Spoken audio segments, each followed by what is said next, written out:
So coming in off of a short week on each side, the Texans with that electrifying overtime comeback victory against Jacksonville. The Lions lost a tough one against Green Bay here on Sunday, and Jim Nance, Phil Simms back here getting ready to get this one started. We're going to see the Lions offense out there first. Well, Jim Schwartz says, I always take the football because I believe in our offense. I want to show them I have confidence in them. And, of course, he wants to get a lead so he can unleash that defensive front. Today's game is being broadcast in Spanish. We're available using the SAP button on your television. I mentioned it's a beautiful day in Detroit, and already all kinds of festivities have taken place here downtown. Tens of thousands coming out for the turkey trot and the parade. It's 72 inside and, well, 60 outside. Logan is back. Stephon Logan waiting for the kick from Graham.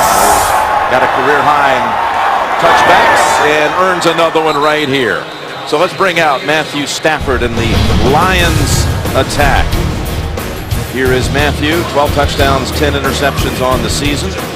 Bill will talk more about his arm. He considers it one of the top 5 arms in pro football. His line has a change.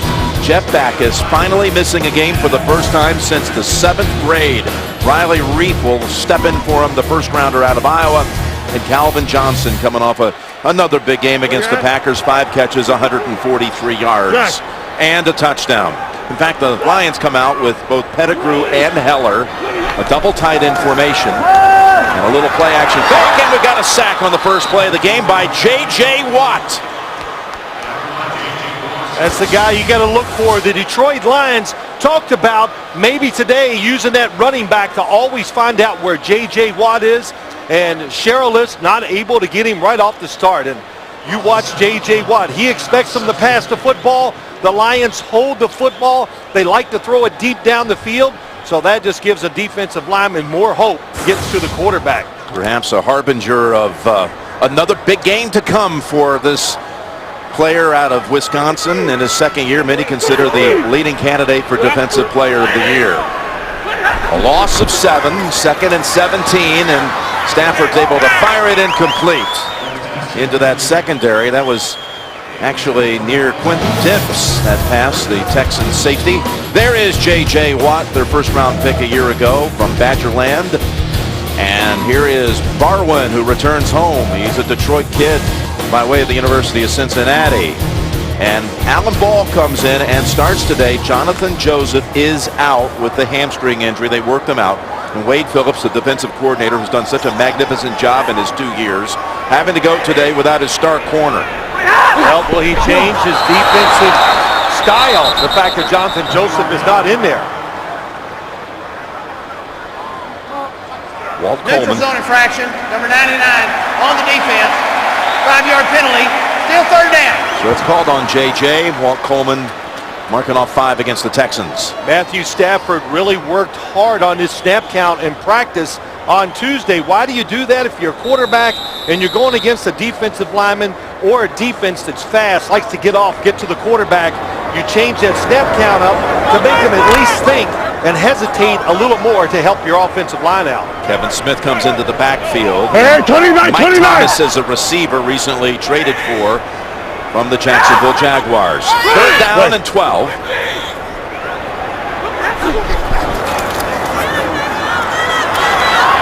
Stafford, beautiful throw, and he's got the first down. He's got Ryan Broyles with the catch, and Broyles an important part of the game plan today for the Lions, coming in for Titus Young, who is going to sit this one out because of conduct detrimental to the team. Yeah, look up front, double team on 99, J.J. Watt, and you give Broyles that extra time to look down the field, make that move, and get open. This is going to really excite the Detroit Lions. That was a nice head fake by him. That's what did it. They are looking for that second wide receiver to step up. When you're the best defensive lineman out there, you always got to expect this, double teams. Well, they pick up 25 against the NFL's best 3rd down defense. On a 3rd and 12, they pick up the first, and here's a 1st and 10 run by Michael LaShore right into the arms of Antonio Smith. Well, Jim, as we were with the Lions, you said it during the opening, desperate football team. They know they probably got to win out to make to the playoffs. But they were excited about this game, which they are always for Thanksgiving. But the fact that they're going to see man coverage. That's all they talked about. Calvin Johnson, oh, I'm going to see some one-on-ones. And the same with Matthew Stafford. They always see zone defenses because of that big guy outside, Calvin Johnson. They might be excited about playing on Thanksgiving, but they've lost the last 8 years on Turkey Day. 2nd and 9, and down the field, a leaping attempt for the catch, and it's made by Calvin Johnson. Alan Ball defending. What a grab for 20. Did he catch it cleanly? Goes inside.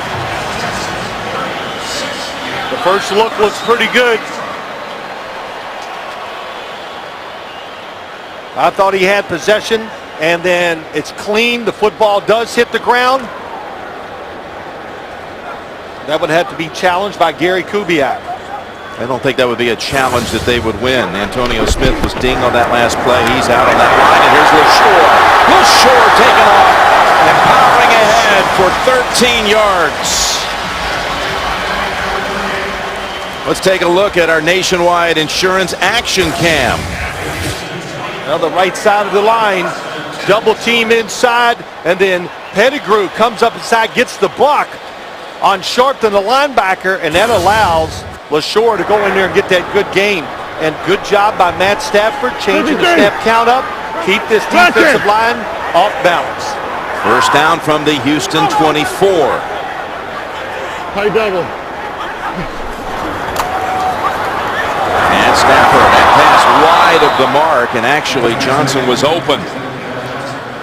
Well, something you see a lot of Matthew Stafford, even when he gets protections, not a guy that likes to really stay balanced when he throws it. That last completion, Jim, down the inside seam, throwing it to Calvin Johnson. He stays off balance. He throws it exceptionally well off his back foot, can throw it under pressure, has a very limber throwing arm.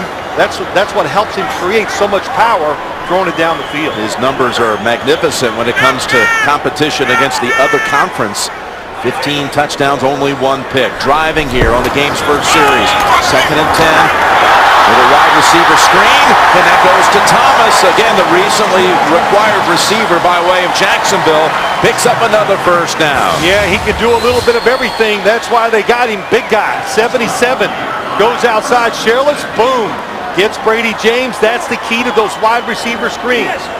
Wide receivers blocking, and then that tackle has to get outside and make it happen. And Sherless did that time. Picks up 12 and a first down at the 12, and Matt Schaub continues to wait to get his turn. Again, a drive that was boosted by a big pickup on a 3rd and 12. Now 1st and 10 and incomplete. Looking for Calvin Johnson again. Well, you know, Jim, that time Calvin Johnson is open. I'll tell you, there's not a big window for errors when you talk about Matthew Stafford, and really when I say that, it's because the ball gets there quick. So it's not like he's lobbing it out there and the receivers see it. Oh, they can make the adjustments. And watching him practice, watching him warm up for the game, I tell you, threw for about 2 hours out here before the game. That arm doesn't get tired, and like I said, plenty of power. 6 defensive backs in for the Texans. 2nd down and 10, and Stafford flings it, and it's knocked out of the hands of Broyles. Looked like he might come down with it, but Bryce McCain was there to help knock it loose. Yeah, Bryce McCain, a lot of pressure this time on him in the slot. Little double move, nice move by Broyles. And you got to catch that or get a chance. But McCain, even if it's caught cleanly, looks like he's going to get that hand in there to knock it down. But he's the slot defender. One of the toughest jobs in football now, covering that inside receiver. Ooh, Stafford thought he had one there. You know, we heard it for 2 days. They built this football team. Explosive offense, get ahead, and let our pass rush win it. 3rd and 10. Stafford across the middle. He's got Scheffler, who's near first. Tony Scheffler. Where will they mark it? Again, the yellow line is unofficial, but they've signaled first down. First and goal to go. Tony Scheffler coming from the left side, comes underneath the defense. Pretty conservative call by Wade Phillips down inside. He was gambling the play before, being aggressive, thinking 3rd and long. Let's come up and make the tackle. They can't. Tony Scheffler can still run, make plays. They play him a lot like a wide receiver, even though he's a tight end. First and goal. LaShore is so tough down here, and he gets the call. LaShore is in for the touchdown. Michael LaShore, his 8th carry of the year inside the 10-yard line, and now 6 of the 8 have gone for touchdowns. Yeah, he's a really good inside runner, Jim. The Lions know that from tackle to tackle. Big guy can push the pile forward. But how about Dominic Raiola, the center, gets a good block. Earl Mitchell cannot find the running back. J.J. Watt can't make the tackle in the backfield. Well, the offensive line, first play was shaky. After that, they dominated. So, Jason Hansen, his 20th Thanksgiving Day appearance, boots it through. The first opening drive touchdown of the season by the Lions. LaShore takes it the final 2 yards. Well, after a huge roar for Michael LaShore Sr., recently had a little boy, added to the family, and he wanted to put Senior on the back of that uniform. So Detroit's second first quarter touchdown of the whole year. They were last in the league when it came to first quarter production. Kind of hard to believe, really, when you talk about the stars. Matthew Stafford, Calvin Johnson. Hansen to boot it to Keyshawn Martin. He had a big return game last week against the Jags. Able to slide off a hit, and he just takes it out to the 20. Do have a flag down, brought down by Logan.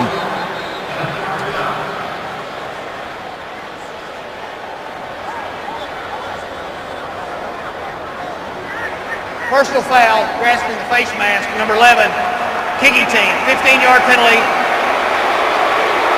So that will help Matt Schaub's cause coming off that 527-yard passing performance. We'll see the Texans next. Jim Nantz and Phil Simms back here at Ford Field in Detroit, and here come the Texans for their first snap of the day. They come out already down 7. And Schaub knows it's a dead play as the flags fly. False start, 75, offense. 5-yard penalty, still first down. Called on Derek Newton on that right side. Schaub is 12-1 in his last 13 starts, and his performance last week only bettered once in the history of the league as far as yardage. His 527, only Norm Van Brocklin ever threw for more in one game. Myers, a Pro Bowler, the first Texan ever to earn a Pro Bowl trip. He's quite a presence there at center. And Johnson coming off the monster performance. Here they go on the first down throw to Johnson, and it's knocked out by Chris Houston. Houston makes the play on the Texans. That front line impressive, including Sue. Linebackers, Tulloch coming over from the Titans, where Jim Schwartz also arrived from. And Florence will start for Jacob Lacey, who is out with injury. Second down at 15. With a play action and setting up screen. It goes to Garrett Graham, and he is tossed down with aggression by Nick Fairley, who's also really playing his best football. Oh, he is. Number 98 coming from the left side, reads the screen, and this is what you love. This is how you stop the inside screens in the NFL. You're going to get full defensive linemen, chase it from behind, and how about that? Thing that caught me by surprise when I saw Nick Fairley in practice 2 days ago, he's so much bigger than I expected. He looks like he's about 6'5", and he can run. You said it, Jim. Third and 15. Forsett on the draw, and he's going to be backed up. After trying to plow ahead in the middle, Durant is there to meet him after a gain of 3, and the Texans with an uneventful 3 and out to begin. Well, I think the Texans knew what they were walking into here today. This is not a this record of the Detroit Lions, don't believe it. They're close. This is a good football team with superstars on both sides of the ball.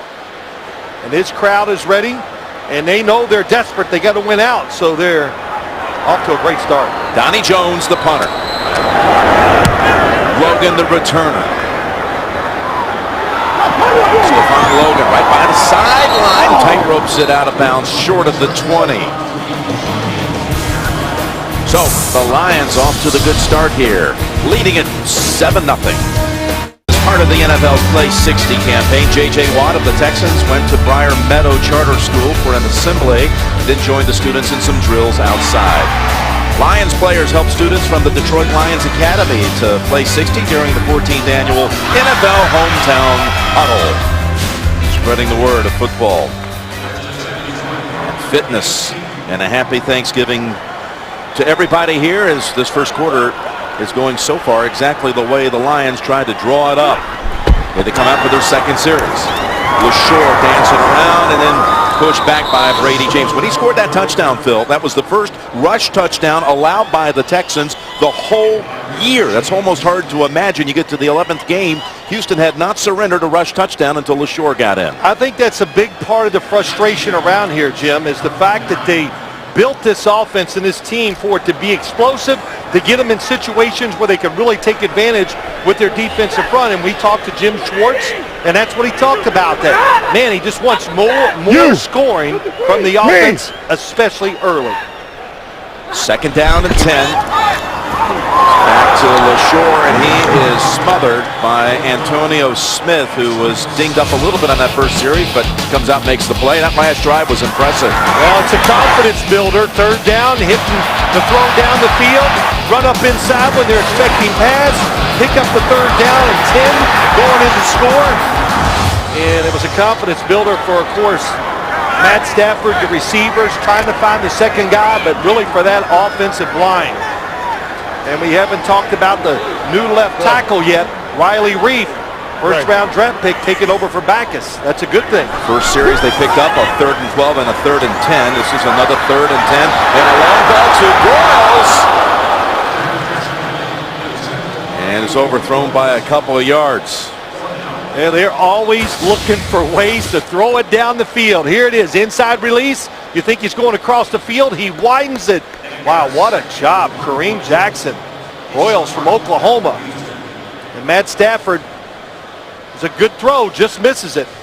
And Royals, good start by him. You could see just watching him in last week's and in practice how fast he is and quick. Nick Harris with his second stint at Detroit had pressure, was able to get that punt away, and that was Freeman who was rushing in, and Martin fields it, but he's out of bounds. But it's going to be a good starting point here for Houston at the 41-yard line after a 41-yard punt. While we were away in commercial, there was a flag thrown against the Texans, and it's against the returner, Martin. After the punt was over, unsportsmanlike conduct on number 82 of the return team, throwing the ball at an opponent. 15-yard penalty. First down. So scratch that great starting position at the 41 and back him up to the 26.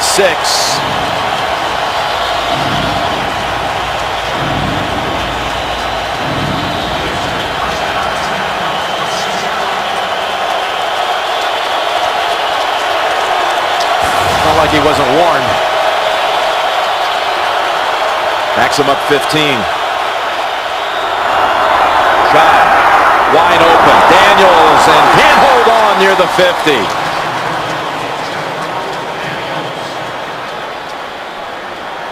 Well, there was tight coverage on the first throw to the outside to start the game, so they're going to double move it, Jim, and then watch the tight end Daniels go down the other side. They don't fool him up top of the screen, so good reset by Matt Schaub. Throws it down the seam, but the pressure keeps him from getting it all the way down there. And Adamaka Suh, oh boy, he gets kicked. I thought he got hit, but that was the foot. It wasn't just any kick. Second down and 10. And Foster has his first carry of the game and give him 4. Got a sports fan on your gift list? Avoid the crowds with CBSSports.com. Shop. Save big on all officially licensed clearance gear with an additional 20% off now at shop.cbssports.com. Bob McNair, the owner, visionary behind this franchise, likes to spend that first quarter down on the sideline. Get a feel for the game down there. His team coming off of a 653-yard performance last week against Jacksonville, most in 22 years in the league. And 3rd and 6 is batted away. I don't think Johnson would have had enough for the first anyway had he caught it. Drayton Florence knocked it down. Drayton Florence kind of iffy, didn't know if he was going to make today's game. They try to send the receivers down the field, bring him underneath, and Drayton Florence, not afraid, an aggressive corner who will play, not worried about somebody going by him deep. So that's a guy that can make plays underneath like we just saw. By the way, the NFL adjusted their stats overnight just last night off of last week's game, gave them an additional 13 yards off a Foster fumble play that increased that total to jaw-dropping 653. You see the punt here by Jones scooting past Logan, out of bounds at the 16, but to this point, no first downs. Yeah, I want to know if the NFL can readjust some of my numbers. That's what I mean. I'll make a call. Okay, thank you. I'm Dominic Raiola of the Detroit Lions. This is my wife Yvonne, Taylor, Dylan, and Dayton. On behalf of my family and the Detroit Lions, Happy Thanksgiving.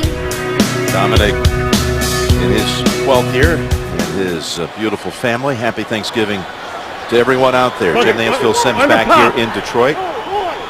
As once again a Jones punt has pinned Detroit back inside the 20. Here's a first down snap. Rolling away from the heat. Stafford on the run, throws it away. Jared Crick lost his helmet on that play, the defensive lineman for the Texans. Of course, this is really a great day of football. The lineup is really tasty. You got a little turkey, on some pumpkin pie or pecan pie if you prefer, and a little football. You got the Redskins and Cowboys later today. Tonight, the Patriots at the Jets. Brooks Reed shaken up, the Texans linebacker, so we'll step aside for a moment.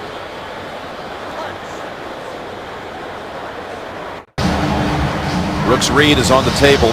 Whitney Merciless will come in for him and check out the injury. Running down the sideline. Oh boy, just like it. Man, that's painful. And Jim, it just first thing that comes to my mind, you're talking about an active player, Brooks Reed, all out. And he plays so hard, and then a short rest week.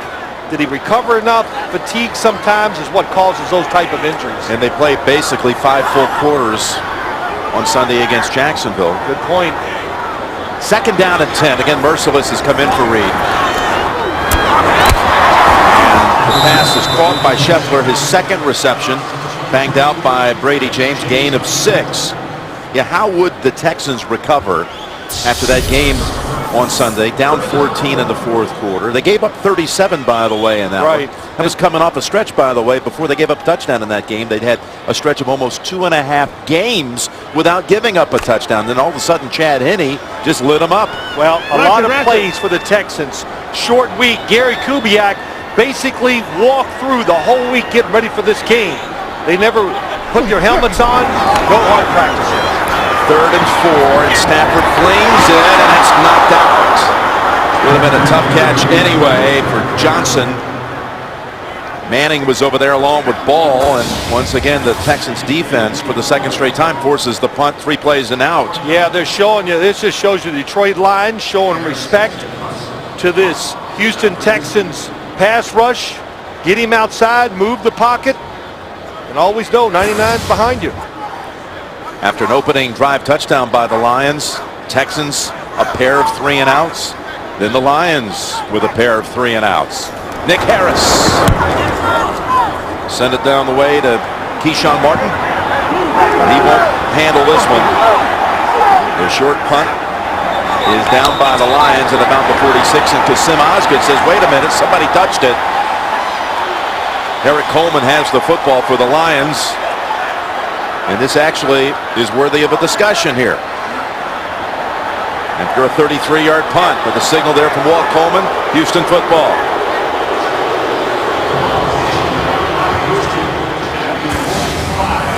Did Glover Quinn touch this football? I think he did, Jim. The ball is, before it comes to the ground, it goes forward. Well, they're reacting here off the replay inside like they think they have something. Oh, here goes the challenge flag. Yeah, it's out. I thought Quinn's reaction said a little something too. Turned around to look right away, like, whoa, what was that? Detroit is challenging the ruling on the field that the receivers did not touch the ball. Well, here's another look. Did it touch Glover Quinn? If it did, Detroit will have the takeaway. Well, we all wonder, did he touch it? I think Glover knows the answer to that. Like when you block in the back, you throw your arms up, it's a dead giveaway.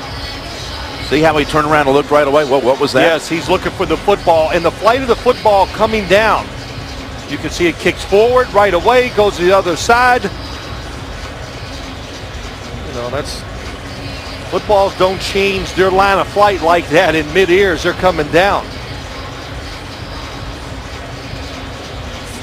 I was checking to see if 58 there, the Lions touched it. Ashley Palmer, I don't believe he did. Here he comes running past it. Could he have changed the course? Oh, that's a good shot, Jim. That one right there definitely looks like Quinn. And you're right. Touched the football. Right away you see Glover Quinn looking for the football. Yep. He's going to pick it up. It's that first reaction. And remember, you got to see that it hit, and you had to see that a Detroit line player clearly recovered it, which we saw too. Yeah, that was Coleman who recovered it. Jim Schwartz watching the video board. Sim Osgood said, I told you, coach.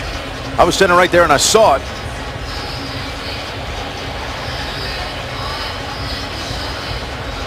Is it conclusive? Well, that's a great word.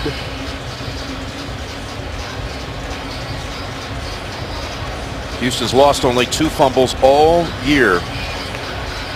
It's fewest in the NFL. But this could be number 3. After reviewing the play, the ruling on the field stands. Detroit will return to the first team timeout. So that'll cost the Lions a timeout. It just wasn't conclusive enough for Walt Coleman. Okay. It's his judgment. So Houston has the football at its own 45. And this holiday season, we thank you for making CBS America's most watched network. Well, that's a magic word. You know, words that I never say. Unabated to the quarterback and conclusive. It must be conclusive. And Walt Coleman, remember, it's his job. He makes the decision, and he said he did not see enough on that replay to overturn it on the field. Walt Coleman of Tuck Rule fame of yesteryear. First down and 10 and up the middle. The Lions are ready for that one. Arian Foster. It's kind of interesting watching this Houston Texans offense here early, trying to go up inside and with their run game. Now this run game of theirs, it is absolutely fantastic. They're 8th in the NFL in rushing, but it's going to be a little harder to get outside against the Detroit Lions defense because their defensive ends line up so wide and they come crashing down inside. That's what makes it hard to run outside. You may have seen it. Foster's got a streak going of 100-yard runs, 100-yard games on the road. He's got 2 on that carry. It'll be 3rd and 8 coming up. Durant making another play. And the Lions looking very feisty here in the first quarter. I'd say so. There's no doubt about it. And that was a good job by Durant. The blocking was not there on the front side. When you cut it back, either the defensive tackle or the backside linebacker. That time it was Durant right there to make the tackle. Like you did, Jim, you're a little feisty. Yes, indeed. I love the holiday. Before the game. No. Spreading cheer. 3rd and 8. Job to Daniels, and he's going to be stopped short. It's Durant with another tackle, and the Texans are just outside of a yard away for the first. Well, they try to clear it down the middle, and then watch Owen Daniels going to fake like he's going outside, comes back in, and that is a nice recovery by Durant, who is really good in the passing game. Athletic. Houston's going to punt. They kept the offense out there for a moment, but it's a little more than a yard to go for the first. Yeah, it's a good job. I definitely would punt it here. The crowd's into it. The Lions, you said it, they're a little feisty. They got energy. Don't feed them. So Donnie Jones again. For the third time, pins the Lions inside the 20. Fair catch made by Logan at the 10. Well, it all started back in 1934, the Thanksgiving tradition. The Bears and the Lions played in that first one at the University of Detroit's Titan Stadium. The Bears won at 1916. That year, boxer and Detroit resident Joe Louis turned professional. Augusta National started this little tournament called the Augusta National Invitation, became the Masters. And owner George Richards started the Thanksgiving Day tradition. This was his baby. And boy, do we thank the visionary George Richards for bringing this to our lives. First and 10, Stafford. Trying to go back over to Mike Thomas, and it's batted away. Nice play there by Kareem Jackson. How about that, Kareem Jackson? You know, a lot of times when an offense is backed up, if you're defensive back, you got to expect, well, they might make a double move. They go deep looking for that big play to catch you off guard. He has none of that. Number 25 to the left of your screen, all over it. Right hand behind the receiver, left hand knocks it down. That's perfect. Confident player this year, Kareem Jackson. Jonathan Josephs came down there. Shoot, believe in yourself, and he shows that confidence on the field. Second down and 10 from the goal line. Your sidearm throw by Stafford, going back in the area of Broyles as Stafford adjusted his throwing lane, if you will, by just sidewinding it right there, Phil. Oh, yeah, he probably can do this about as well as any quarterback that I've seen since Brett Favre. When he gets pressure, and like I said, sometimes I think he does a little too much, but he can throw it sidearm, directly overhead, any way you want. He's a good baseball pitcher, too, with those deliveries. Third and 10, trying to avoid for this game now a sixth consecutive possession. It ends in 3 plays and a punt, and Stafford will move the chains as he hits Pettigrew as tight end for 12 and a first down.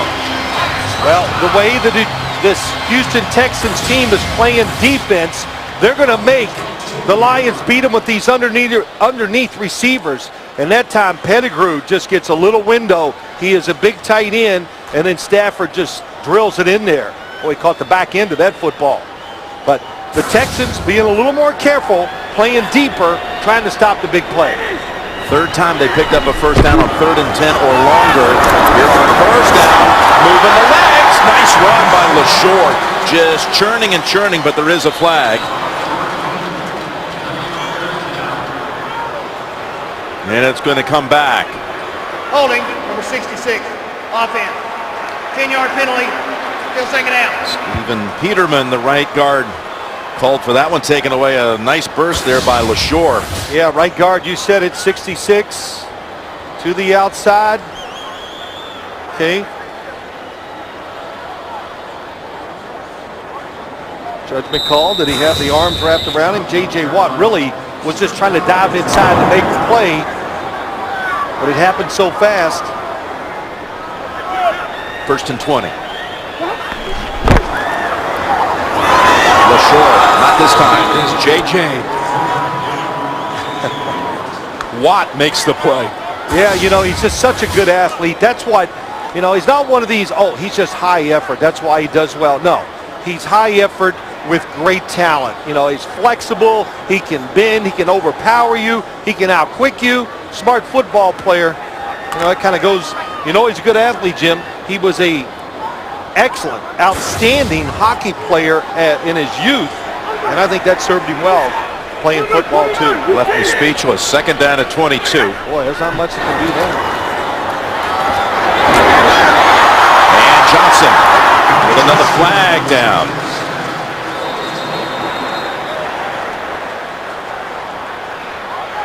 Illegal hands to the face, 71.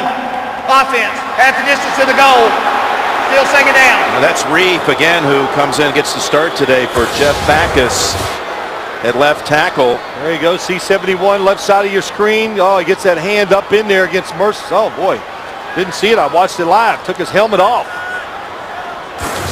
And there's Backus after 186 straight starts. Never missed a start in his pro career, in his 12th year, his college career. And he told us before the game he goes back to the 7th grade since the last time he did not start a game, out with a hamstring. And again, Reed is the word up from the Texans. Questionable to return with that groin injury. I doubt we'll see him. 2nd and 27. And able to get out of trouble and then fire back to Pettigrew. Oh, Stafford for a moment was in a pinch, but somehow he was able to squeeze out of it and pick up 24. I mean, you have to make Matt Stafford throw the ball short, as he does a nice job, steps up into the pocket. He is looking down the field. He wants to launch it, but he realizes he's in trouble. J.J. Watt and crew are chasing him, and he throws it to Pettigrew. Look at him. He wants to fire deep. He is definitely a home run hitter. And again, on the move, nice job going sidearm. That's what you want to do when you're going sideways. That's going to end the first quarter. The Texans, off of 653 yards last week, had 16 in that opening quarter. And the Lions lead at 7-0 after 1. You're watching the NFL on CBS. Game day, baby. They don't play our game.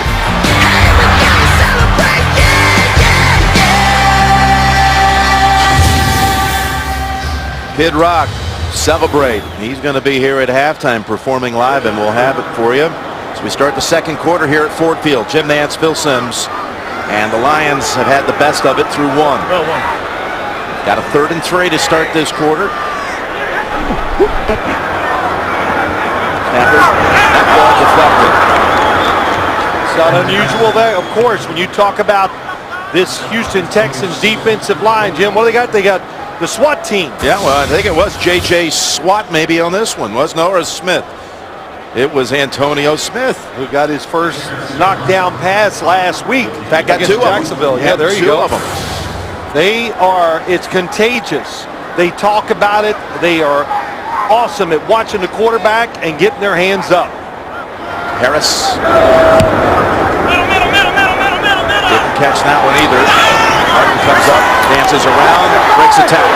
Got a flag down though.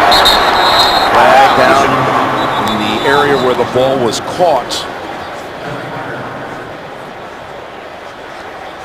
For a 39-yard punt and a 10-yard return.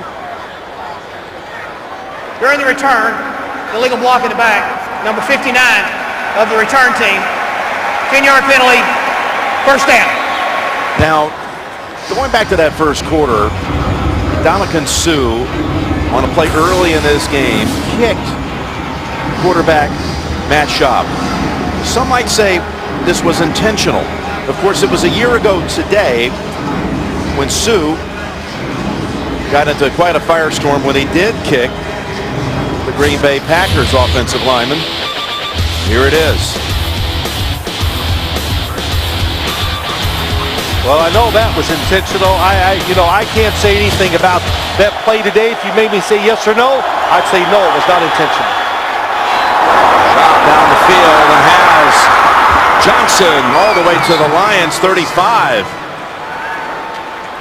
Well, this Houston Texans team, once they start the play action pass, Andre Johnson's going to come all the way across the field. Just watch what happens. And then it's a good fake. I'm looking at the running back, and look at the guys on defense chasing the runner. Uh-oh, look out. And Matt Schaub does a nice job. Careful throw across the field instead of up it, and he gets the big gain. 37 yards on his first catch of the game. They had 16 yards in the whole first quarter. Forsett gets the edge and then gets slammed down by Delmas, who gives them quite a presence in that secondary. Louis Delmas, who's been battling a knee injury, holds him to an 8-yard gain. Looked like it might have gone for more. Jackson, the D-tackle or defensive end, gets caught inside. And how about this? Delmas. Even the Houston Texans said to us, when he's in the game, their defense has more energy and they take more chances because he's a safety. He cleans up everybody's mess. Foster back. Foster with the carry, and he is sliding down inside the 20 into the 19. And he burst that one for 11, running behind Antoine Caldwell, who came in at right guard. Yeah, he comes in every once in a while, but you think they're going outside, and then boom, it's a big, quick cutback, and it works that time because the backside tackle cannot get in there. Also got Ryan Harris in at right tackle, so the two backups getting some snaps and performing well on that play as the Texans have their first threat of the game. Some backups on the defensive line for Detroit. Foster waiting, shakes off the hit and dives ahead to pick up 3. Broke away for a moment from Nick Fairley. So, Jim, the two backup defensive linemen in there, Jackson and Sammy Hill, both got caught. When you see Arian Foster cut back, well, we got a little, what's the word for it, teaching lesson by the Lions. When that runner cuts back, the backside player has to be there to make the tackle. You can't get blocked and you can't get knocked down. Forsett back in for Foster on 2nd and 7. Schaub still has it. Schaub looks, now fires underneath. That's Casey breaking a tackle, and Casey then meets Delmas, who's a hard-hitting safety. He broke away from Drayton Florence, gains 5. Well, they tried the all-out fake, trying to throw the football down the field to Calvin Johnson. Casey. Drayton Florence doesn't get his arms out, just tries to go for the, I'll hit him low and knock his feet out from under him. But Casey, good athlete, protects himself and gets in a position where the Houston Texans should think about running it twice here to get the first down. Now 3rd and 2. Well, there goes the run. Yep, empty it out. And Schaub looks over to Foster, and he's got the first down. First and goal to go from the 6. Needed 2, picked up 5. Well, it's just when you talk about this Texans offense, it's about movement and shifting, make you think on the move. And that, look, Calvin Johnson outside, and nice job, Arian Foster quick. You're looking for a couple yards, accurate throw. This is the area of the field last week where Garrett Graham became a presence for them, their 3rd-year backup tight end from Wisconsin. Caught a couple of touchdowns. But they're going to go here with Arian Foster, and he gets free, and he's in for a touchdown. Running behind Dwayne Brown. That was unbelievable. Are you talking about, it's an overused word, oh, you need patience as a running back. I don't know, never ran the football, but there is nothing there. And watch Arian Foster just kind of stays with it, and boom, Dwayne Brown seals it. They kick it out, and Graham, his name comes up a lot. Gets Drayton Florence, kicks him outside, and the lane opens, and he takes off. The 11th rushing touchdown of the season for Arian Foster, his 13th overall. And the change of quarters brought a little change of momentum here for Houston. High snap, but Jones gets it down, and Graham delivers the point. Schaub was 3 of 3 on the drive, but Foster took the last 6 yards, and Houston's on the board. Arian Foster comes to Detroit, scores a touchdown. Grew up a huge Barry Sanders fan. Remember when we met with Arian back in September in Denver? He was saying that he actually remembers crying as a young kid when he heard the news that Sanders was retiring. Here's Logan. And he won't make it to the 20. Nobody knows the game like a quarterback. Break down all the NFL action on NFL Monday QB. Monday, 6:30 Eastern, only on CBS Sports Network. 24-hour home of CBS Sports. This Sunday, I will be watching a lot of football games. So I'm going to have a lot to say on Monday, Jim. I'll give you a call. I know you've got a lot to say. Yeah, apparently I do. Yes, you do. And you know what? Actually, somebody listens every once in a while. Which I'm shocked. I know I do. Lions go with LaShore. He is able to squeeze through a tiny little opening, pick up about 3. You know, you look at LaShore. This was a young man, 2nd year out of Illinois, drafted in the 2nd round a year ago, and missed his entire rookie year because of injury, an Achilles injury. But you think about this running back position. Yes. Job at best Not able to come back from a concussion injury that's been lingering now for some a year, really. Well, it's changed the whole football team, I think, him not being here. They still talk about him all the time about how much he's missed. 2nd down and 7. And Stafford's pass on target for Calvin Johnson, who the last time these teams met, he caught 2 balls for 154 yards, including a 96-yard touchdown down in Houston. Calvin Johnson going to fake like he's going across the field, breaks it back outside, and he is wide open. Nice move. J.J. Watt says, if I can't get there, it's funny, we were talking to him last night. He says he never takes his eyes off the quarterback. That's one of the reasons why he can knock down the passes. Right. And he goes, you always know as a pass rusher, right away if you're going to get to the quarterback. If I know I'm not, I start looking for the knockdown. On 1st and 10, Stafford looking for the long ball, and he's got it. Back to Calvin again, right over Alan Ball. Again, the Texans playing today without Jonathan Joseph, and Ball, who really is kind of their 6th DB, steps up today and takes on one of the best in the game. Well, he played under Wade Phillips in Dallas, so he knows his defensive well. He has the size to compete against Calvin Johnson in those man-to-man coverage type of plays. And how about, when you talk about Calvin Johnson, what did Matt Stafford say?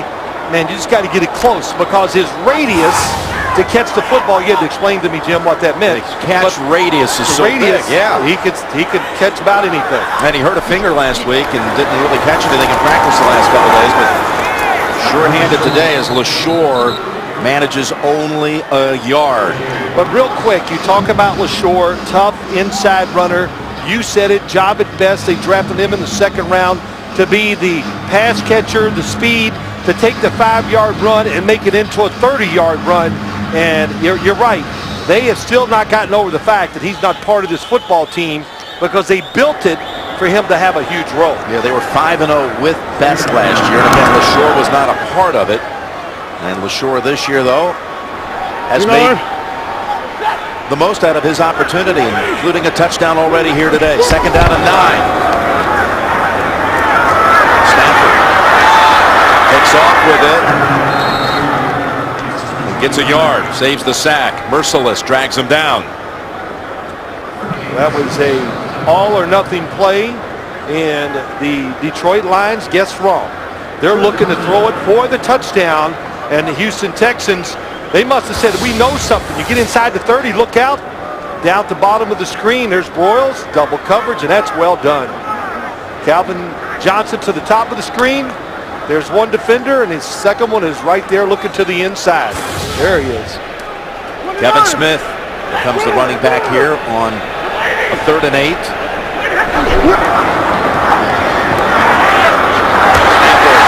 It's another conversion to the NFL's receiving yardage leader. Another 12 yards. He's had a 35-yard catch on this drive as well. Sharpton on the blitz is picked up. Matthew Stafford. Here comes the blitz. Well, I mean, Kevin Smith just stones it cold. And when you got a blitz on, you got to be a little careful to the outside. Alan Ball gives just a little room. And Matthew Stafford, am I right or wrong about that throwing arm? Well, you said it's a live arm. I mean, when he wants to throw at 98 miles an hour, he can let it go. You said his arm's never going to die. Yeah, he'll get tired of playing football before his arm does. He's got a 1st and 10. Pump fake a couple of times now. Flings it for another reception by Pettigrew for 12 yards. That's a great throw. It really was a great throw by Matthew Stafford. Good job. Keep your hands on it, though. The pressure's coming from the backside. Merciless is going to be chasing him. He's a much better athlete. How about that? Just flicks it sidearm.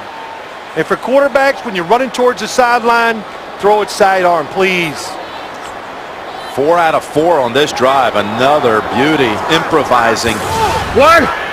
1st and goal. 5-0. Lobs it. Almost intercepted. Ball should have had it. Boy, he was going to Calvin Johnson. You're right. He played it great. Got into the receiver. Had perfect position. Watch the top of your screen. This looks like it'd be hard to do from the off position. And turns to the inside. And Shoot, you're guarding Calvin Johnson. Just can't understand. Well, when you finally get a chance to maybe intercept it like this, just not ready for it. But a great job of coverage. And there's Jonathan Joseph out with the hamstring injury. 2nd and goal.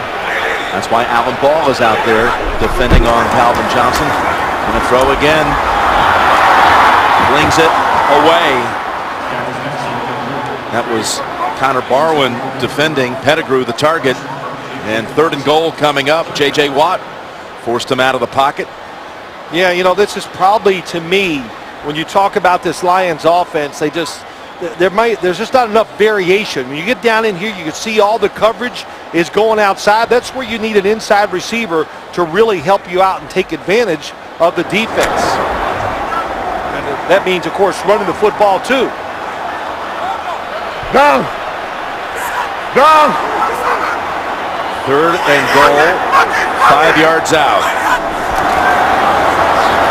Stafford flings it. He's got a slam for the touchdown. It's Mike Thomas. That's unbelievable. What a throw. The Texans have the perfect call on it. These throwers and catchers in the NFL now, they're doubling the 2 inside receivers. And how about Matthew Stafford? That was what a release. But I see it all the time on TV, watching him getting ready for the game. Quentin Demps was back there trying to defend. Mike Thomas has his first touchdown as a member of the Lions. Again, traded to him in the last month. Hanson's got the extra point. We got 6 minutes to go in the first half. And Detroit moves back in front by 7. Happy Thanksgiving to all of you. There is Mike Thomas, just scored the touchdown, ending a 10-play drive. Really the big play, the 35-yard throw to Calvin Johnson. And a happy Thanksgiving to everyone out there, including the Thompson family from our golf crew, our golf family, Lee and Montana Thompson, and their son, Luke, who's been under the weather the last couple of days, but we're hearing he's doing quite well here over the last 24 hours, and we're all so happy to hear that. Sending them our warmest wishes and thoughts.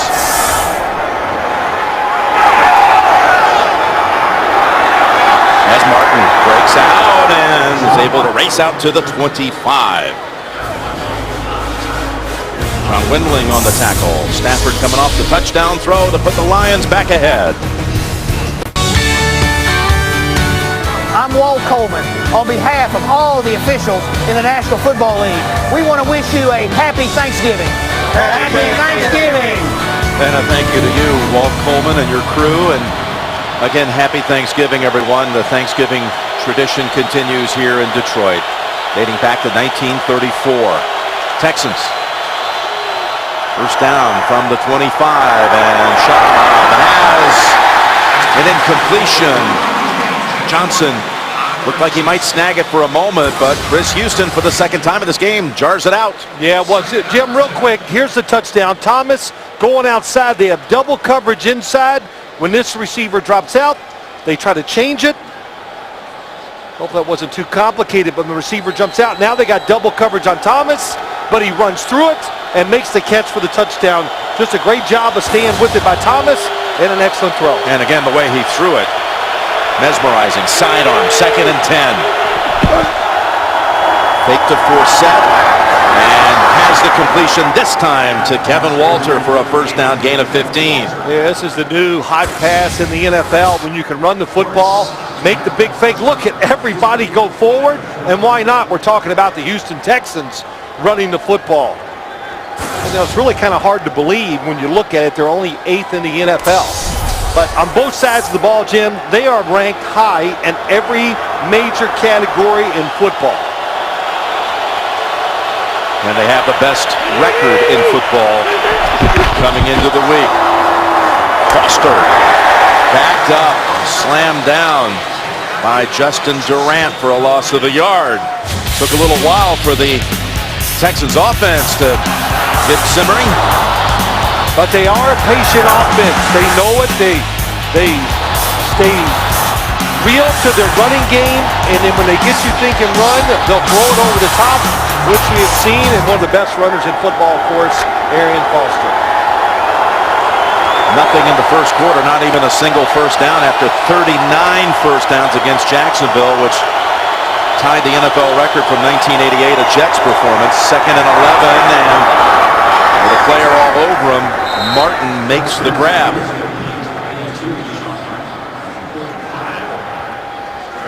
Monday, when two broke girls get a business opportunity, they'll do anything to make it happen. A new episode, catch it Monday, only CBS America's #1 network. So 3rd down coming up. 3rd and 5 to go as we move in on 4 minutes remaining in the first half. Well, all those drop back passes last week by the Houston Texans gave this offensive line a lot of confidence that they can protect in obvious passing situations. And of course, this is one right here. Got to get to midfield for the first. Schaub goes for the long ball, looking down and knocked away. Then caught on the rebound by Johnson, who even hurdles over our man Pab on the sideline. But this was a nice read by Matt Schaub. Everybody's up in press coverage. Houston against Andre Johnson. It's not the read, but he decides when he sees everybody up there, he can go, well, heck, I'll just throw it to Andre Johnson. That's a good decision. And the ball is hit. And he stays with it to make the catch. John Pavlovich stayed with it as he saw Johnson hurtle right past him. Pretty nimble by Andre. 43 yards with that catch. And first down run by Forsett. And the Lions again plug it up in a loss of 2, including Lawrence Jackson in on the tackle. Again, the Texans operating this week without Ben Tate, who's missed most of the season this year with injury. John Pavlovich, let's see. Whoa, it's a good thing he ducked just when he did. Our cameramen are smart.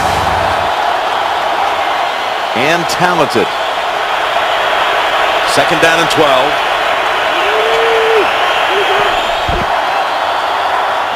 Schaub dumps it across the middle. Walter is there. Tulloch is saying he didn't catch it. Officials still waiting to make the call on it. I think they're going to give him the catch. They'll give him 5 yards. Sue was bearing down on the quarterback, and that is a catch. Oh boy. Oh boy, that could have been really ugly for Schaub. That leg getting tangled up in an unnatural manner. 3rd and 7. Can pick up the first at the 2. Across the middle, and it's a touchdown for Houston. Owen Daniels. The last time they played the Lions, Daniels found the end zone twice. And now he scores in this one. I couldn't even watch the play develop because Matt Schaub gets this out of his hand quick. He reads it, sees a little daylight inside. The play was designed to throw it outside, but what a good adjustment. Defense, Stephen Tulloch drops too deep in the end zone. Matt Schaub just keeps, he's workmanlike and just keeps getting it done. Graham to tie it at 14. Score on a 3rd down play. Earlier had converted on 3rd and 5 with Johnson's juggling catch. 14-14 late first half. Little turkey, mashed potatoes, and stuffing, or dressing as some of us call it. And we appreciate you sharing part of your holiday with us. Owen Daniels, career high now, 6 touchdown catches on the season. See what the Lions can do in the last 2 minutes. On the hop, Logan breaking tackles, and he gives the Lions a jump start on this drive. Out across the 40, a 38-yard run back.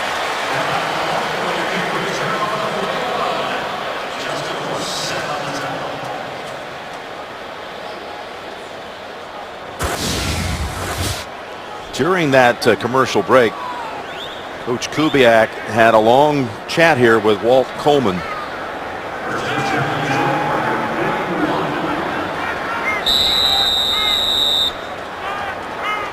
He points 2 times, he says, and maybe perhaps he's talking about the 2 times that Ndamukong Suh was in on his quarterback. Once in the first quarter where he kicked the quarterback. Was it intentional or inadvertent? I'm sure he'll get asked after the game. And then the one where he was getting to shot but didn't sack him. Here's the throw to Broyles. Broyles running all the way down to the 22-yard line. Finally touched. I mean, he had a running lane with no Texan anywhere near him. Picks up 38 to take us to the 2-minute warning. They blow it, Jim. Blown assignment.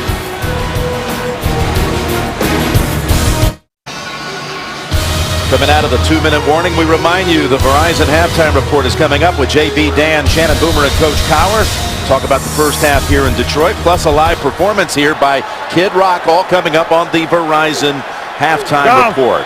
Stafford over 200 yards now off that last completion. Over 200 for 20 straight games. He's got a 1st and 10. He's going to fling it to the end zone, and the ball is caught. What a catch! Calvin Johnson comes down with it. Right over Allen Ball for 22 yards and a touchdown. Well, throw it to the big guy. On the outside, again, it doesn't look like there's going to be anything there, but when in doubt, Matthew Stafford's, why not give number 81 a chance? How many times, Jim, in the last 2 years have you seen highlights where it's just Calvin Johnson double covered where he jumps up and makes the play?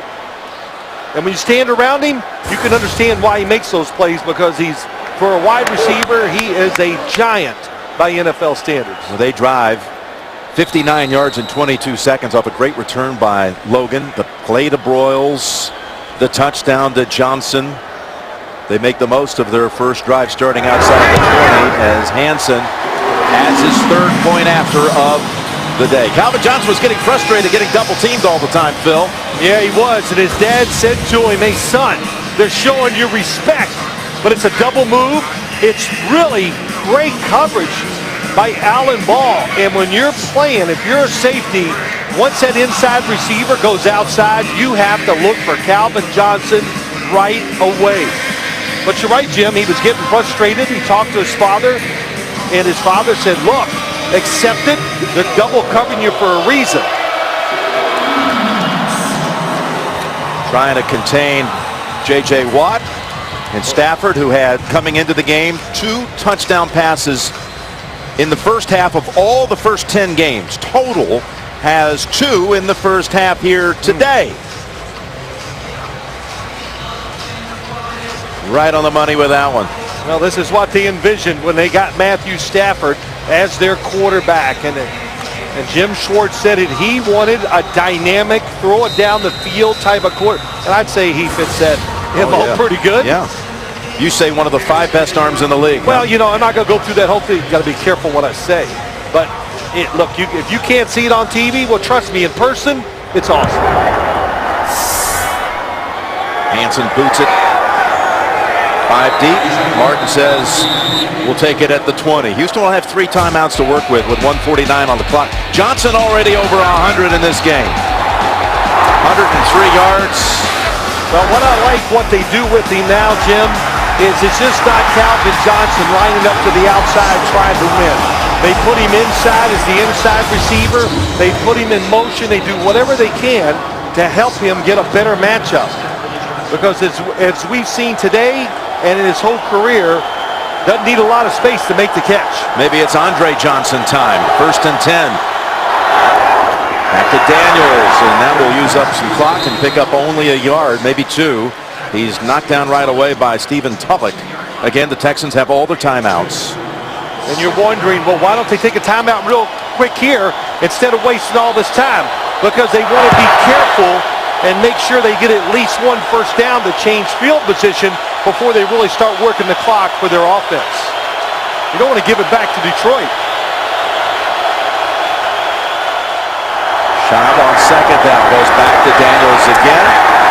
And that is not going to be worth anything. No gain. Again, coming up, Verizon halftime report. The guys back in the studio. We sent along our Thanksgiving wishes to everyone involved in that operation, that great operation back in New York. Happy Thanksgiving to them all and to their families. And Jim Schwartz didn't call a timeout either. And why he didn't call a timeout? Because he knows that's giving great respect, and I think rightly so, this Houston offense. Let's see if Houston can pick up the first and then call a timeout, try to do something with it. 3rd and 8. Over to Johnson. Johnson stretches out for the first down, and Houston might now, they'll call that quick timeout with 22 seconds. 3rd catch by Johnson today.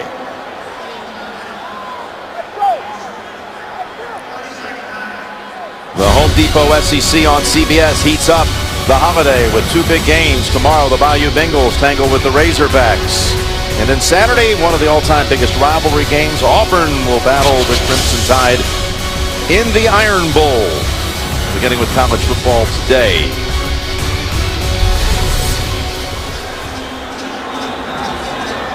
Of course, Gary Danielson and Vern Lundquist will be out doing their thing this weekend. Gary Danielson, longtime Lions quarterback from 76 through 1984. 25 seconds now, the adjustment on the clock. Texans with 2 timeouts. Schaub has the ball knocked out, and the Texans fall on it. Cliff Averill was the one who came in on Schaub. You see Jackson trying to take it away from Ryan Harris, but Harris won't allow that to happen to keep the possession with Houston. Averill knocks it out. Oh, coming from the right side of your screen, and Garrett Newton, the starting right tackle, is out. That was Ryan Harris. Houston says that's enough. We're going to take this thing to the locker room. Houston will be receiving the second half kick. That's the end of the first half with the score. Detroit 21 and Houston 14. Stafford with 246 yards passing and 2 touchdowns. Back with the Verizon halftime report. After this message and a word from your local station, you're watching the NFL on CBS, home of Super Bowl 47.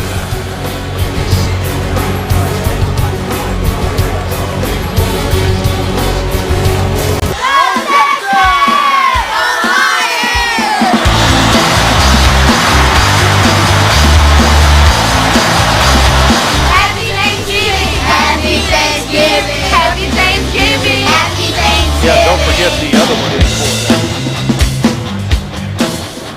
And happy Thanksgiving back here in Detroit, where the Texans will be receiving the second half kickoff. And mighty impressive start to this game. First half for Matthew Stafford, over 200 yards and a couple of touchdowns. Well, he's been on target. There's no doubt about it. Everything you thought about him and we said about him comes true, doesn't it? He is a home run hitter, looks for throws down the field, and he has an offense and a receiving core, mainly Calvin Johnson, that really fits into what he does. Calvin Johnson, all smiles off that first half performance with 5 catches, 103 yards and a touchdown. There's Thomas walking away, who also caught one. A score, that is.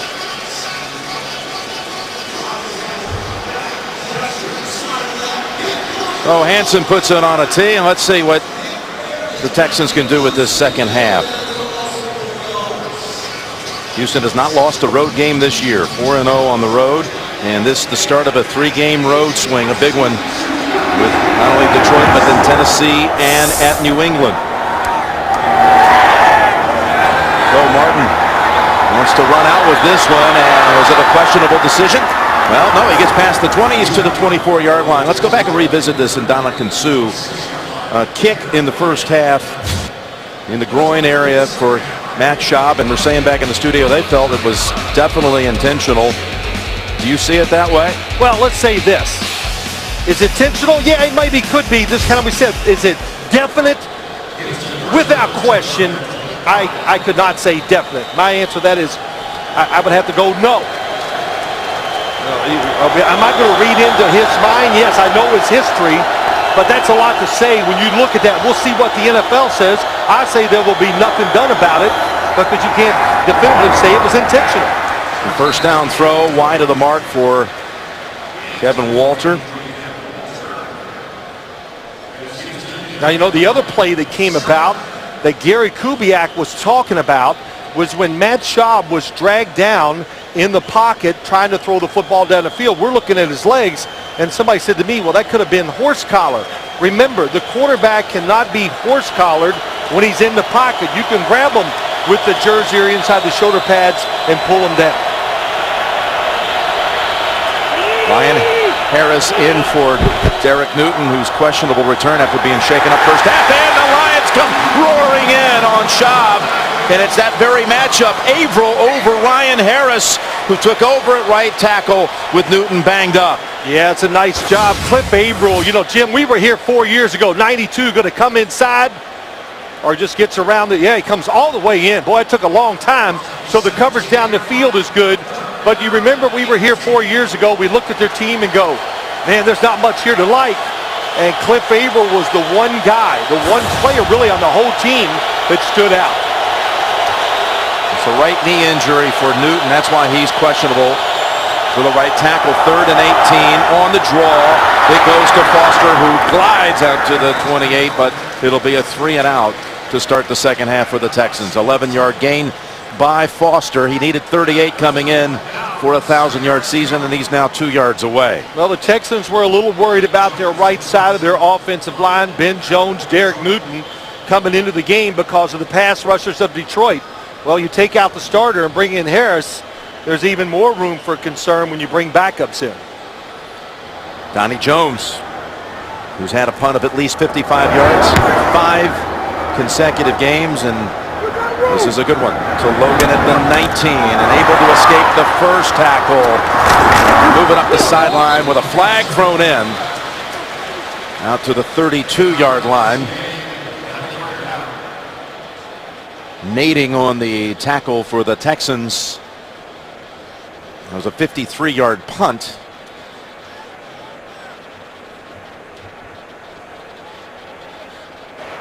During the return, illegal block at the back, number 35 of the return team. 10-yard penalty, first down. So Matt will back up the Lions to close to the 20-yard line with the lead at 21-14. Lions tying a season-high 21 first-half points. Playing on Thanksgiving Day for the 73rd time. The Texans' first ever Thanksgiving appearance. Quick jump is Antonio Smith. I didn't think he was going to give up on the play, even with the whistles going, but Walt Coleman will settle this one. Encroachment, number 94, defense, 5-yard penalty, still first down. Matthew Stafford, a Dallas area kid out of Highland Park High School, a school that has a rich tradition and a strong tie to the Detroit Lions franchise. Yeah, no doubt about that. Bobby Lane, Doak Walker, Matthew Stafford, they all came out of Highland Park High School. And of course, Bobby Lane around the Lions. Still talked about. Yep. One of the legendary names.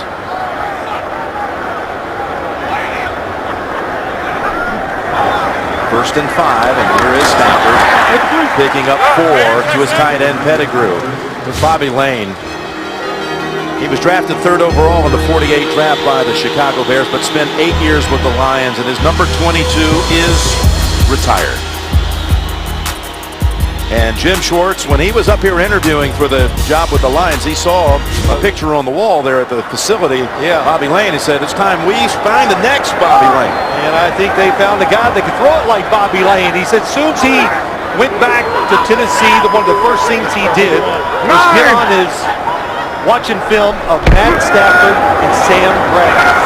LaShore on 2nd and 1, scoots down low for the first down. Yeah, he went right back to Lane's High School to find the quarterback that they would build this franchise around.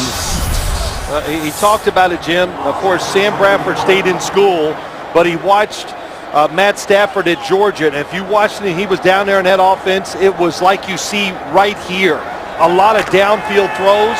It was really dynamic. And he says the margin of error, or the margins are so close in the NFL now.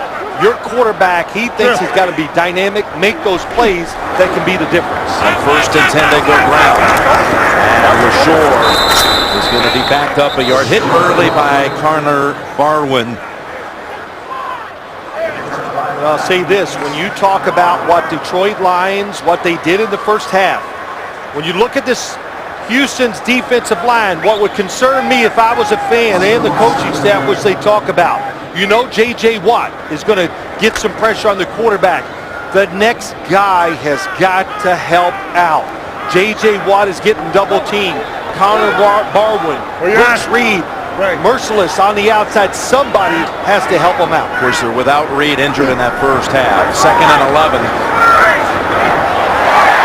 And another toss to Pettigrew. Yeah, the injuries mounting a little bit on that defensive side with Reed injured here earlier today. Cody, a former Lion and defensive lineman, he's out. And here's what Watt faces. Peterman there. Nice job by him. Took it outside. That's why you always say when you look to your right as a quarterback against the Houston Texans, most of the time he's going to be on the left defensive side, but to the right of the quarterback where a lot of passes are thrown. Of course, most of the quarterbacks in the NFL are right-handed. 3rd and 5, and the Lions have had a good day on 3rd down. Trying to convert again, and they will, as Boyle slips through the tackle to pick up the first down. They're going against a defense that statistically is the best 3rd down defense in 30 years in the league. They're in position, Jim. You got to make the tackle. Bryce McCain, it's nice coverage again, but he tries to wrap him up around the legs. He uses his arms. He does the right thing, but Broyles able to pull out of it. Yeah, pulls out of it and picks up 13. We're now 6 out of 9 on 3rd down. Here they are on 1st down, running with Kevin Smith. But only for a yard. That's just the 11th rush of the day for the Lions, who are finding all kinds of success up top. He runs into Jared Crick, who makes the tackle. Yeah, you know, sometimes you just run the football, let your wide receivers relax a little bit, give your quarterback a breather before we start chucking it again. People are saying Jim Schwartz's team's got to win out to have a chance. There's Scott Linehan. Called an excellent game so far here today. He knows what this offense is about, so they keep looking and keep trying for the big plays. Their offensive coordinator, 2nd and 9. Former head coach of the Rams, Linehan. And Stafford has again, Boyles open. And he is smashed about 2 yards short of the first. It'll be 3rd and short coming up. And a reminder again, Super Bowl MVP Drew Brees takes you on a private tour of his New Orleans home in an all-new person-to-person. That's tomorrow, only CBS. Be sure you don't see it to set your DVR here for America's #1 network and Drew Brees. Sorry, Jim. I think we're going to see what a lot of teams are going to start trying to do to this defense of the Houston Texans. Spread them out, make them defend from sideline to sideline. Tough to cover receivers and these good throwing quarterbacks with all that space inside. Of course, they gave up again a ton last week to Chad Henne. 3rd and 2 as Stafford has another first down and another conversion. Who else but Calvin Johnson? Oh, and you watch the coverage. Calvin Johnson in the slot, top of the screen. Kareem Jackson on him, and the windows, they're so small. But about the last 3 or 4 throws, Matthew Stafford is just putting them dead on the money. It's taken 4 good throws to get the last 4 completions. It's the one thing you learn quick in the NFL as a defensive back when you come out of college is how good and how accurate the quarterbacks can be. On 1st and 10, Kevin Smith backs in for another yard to pick up 6. And what about the all-iron MVP? The trophies are on their way here to Ford Field. Thanks to officers Thomas Taylor and Michael Kane of the Detroit Police Department. Bringing in your trophies. Yeah, trophies are nice. I like them. Some of the winners we've had, Jim, in the past. Notable winners. The first ever was Stephen Boyd, a linebacker here for the Lions back in '98. First quarterback was Batch. First year multiple winners. You see that? And Ware winning it twice. 2nd and 4. And that's Kevin Smith earning another carry, but this time no gain. So some early candidates there, partner. What do you think? Well, we got all the stars, but let's just be honest. I want to find somebody that's doing the dirty work. That's what it's all about. All iron. You know, it's a play on words. They make fun of me because I iron my own clothes, and Jim Nance sends his out. Who's to get they? pressed. Who is they make fun of? Well, I don't know. You don't do that? A little sensitive. But we'd like to find a defensive lineman, an offensive line, somebody that really comes through today in the clutch and helps some of these stars do what they do. Third and 4, I'll take it. Stafford, can he do it again? Not this time. A little miscommunication, and Stafford is buried after the throw. He's going to Pettigrew, I believe, and this will bring out Hansen. Yeah, you know, Dominic Raiola, the center, little feisty, and he is good leader inside. J.J. Watt almost gets there, and Raiola picks him up, takes him down. And they're tired of hearing about J.J. Watt all week long here, this Detroit's offensive line. Maybe they want to hear about Jason Hansen now, playing in his 20th Thanksgiving game. Just a remarkable career he's had. Third all-time NFL scorer. How about that? Raiola was going to take somebody's spot on the field goal, but and Lions have to take a timeout. Well, only 10 were on the field for the Lions. And here comes number 51, who's not on the field goal team. Here he comes, says, I'll do it. Then they call a timeout, and Sherrillis, number 77, comes out and takes his spot. Here comes the 46-yard field goal try. Hansen 20 of 22 on the year, and old reliable drills it for the 10-point lead.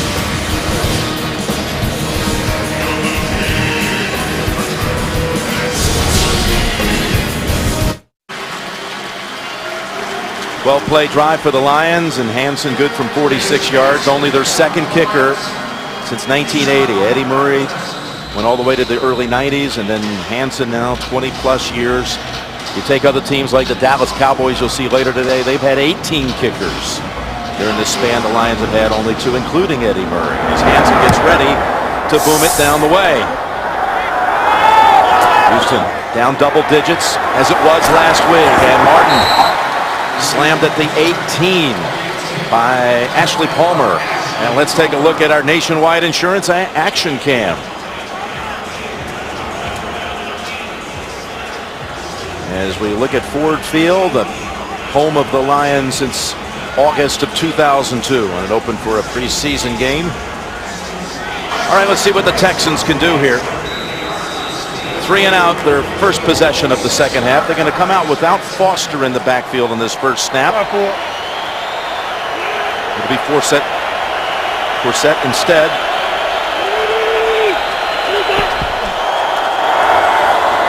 Fake to him and rolling out, looking long. Looking for Walter, who jumps. Doesn't come down with it, and the Lions very nearly did with Chris Houston. Matt Schaub didn't have time to really set up and drill this football down the field. The play action fake gets them. What a nice move wide in the corner. Nobody back there. May have been a little early contact. It could have been early contact, but it's missed time by Kevin Walter too. The football did hang up. No question it's early contact. That's Sue slamming and shoving Schaub to the ground. Schaub had hit his last 8 passes before that one, and here they go with Forsett. He didn't think he was down, and he's still going, and the officials are acting like it's still a live play. Forsett taking it all the way, and still no signal that he was down. You cannot hear the whistle on the field. There's already a challenge flag out, which you don't need to challenge a touchdown. All plays have to be verified. But Schwartz emptied out the pocket. It doesn't matter. You can't challenge a touchdown. They get reviewed anyway. Is there any way he's down? Elbow, forearm, he's going to be down. Yes, he is down. Now the question is, will they mark off a penalty on Jim Schwartz for throwing the challenge flag? The result of the play is a touchdown. The play is not reviewable by Detroit. It will be a 15-yard penalty on the kickoff, but the play is not reviewable. Touchdown. 81 yards.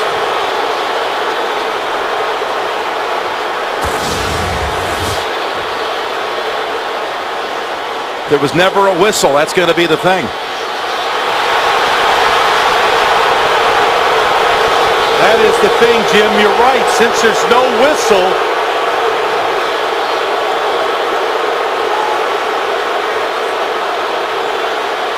I mean, clearly down.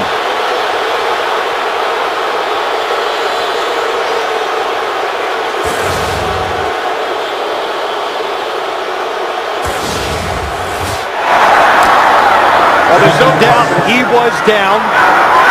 And since there was no whistle, they cannot go upstairs and review the play.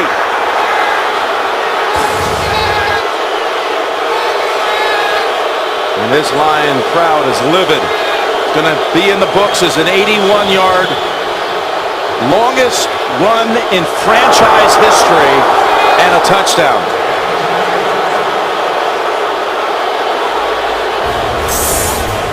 The Texans get the touchdown. During that break, you spoke with the league office about that call. Yeah, I did. And what happened is why they couldn't review it. Here's the rule. Once Jim Schwartz threw the flag, that means they could not benefit from a review. So they couldn't go back and look at it because of that. So when I said, Jim, about, the whistle didn't blow up, that was wrong. It is about the fact that Jim Schwartz threw the flag. That was illegal. And then you can't benefit from throwing the flag once you illegally throw it. So had he never thrown the flag, the touchdown would have been automatically reviewed. Yes. And the play would have been, again, the touchdown would have been taken away and the tackle would have been back there after a short gain of 4 or 5. This is Gunther Cunningham's reaction. Well, Gunther Cunningham, defensive coordinator, of course, he's upset. I mean, they're all upset. It was an emotional throw by Jim Schwartz. You see something like that, you see the replay, it upsets you, you throw that flag, and that's what cost him a touchdown. First down, end around, and it's Mike Thomas. And Thomas able to pick up 13. So the Lions come out and pick up a good play here as this crowd is still disturbed by what happened there before. Little stutter step, patient move, and Thomas is making contributions today already with a touchdown. Well, I'll tell you, learn something about the rules every game, but that's something, you know, I've never had it come up. In fact, I don't know if I've ever seen it come up. Just when you think you've seen them all, right? Yeah, that's good, though. What you want? Well, I mean, it's good to learn. Man.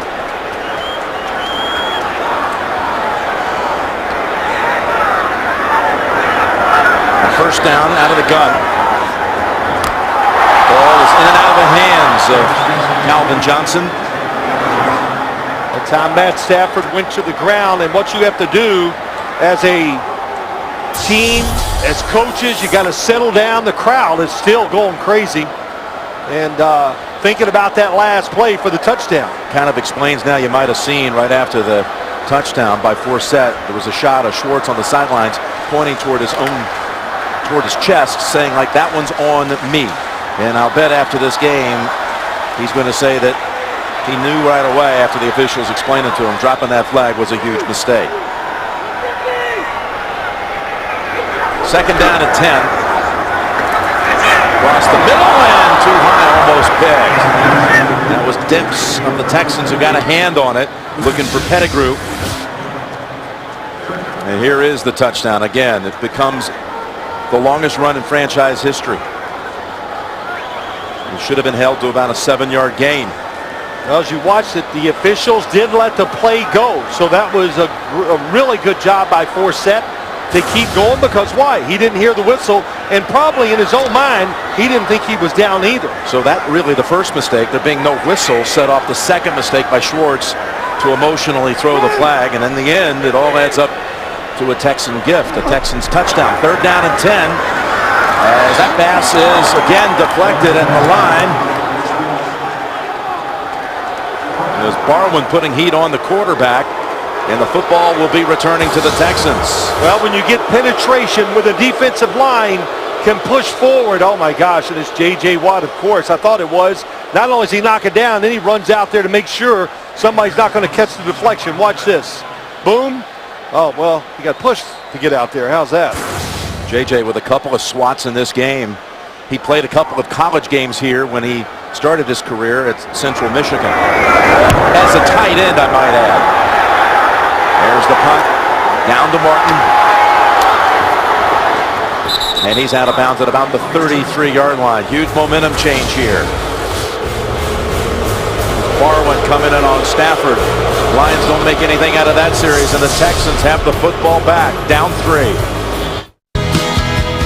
Hi, I'm Matt Schaub of the Houston Texans, and on behalf of my wife Laurie and I, and our 3 daughters Madison, Mackenzie, and Michaela, we'd like to wish all of you a happy Thanksgiving.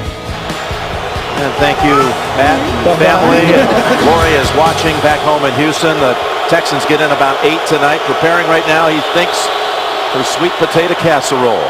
As Foster now comes out for a gain of 7. When he talks about Laurie's sweet potato casserole and her dressing, he said on the back end of that, oh yeah. Oh yeah.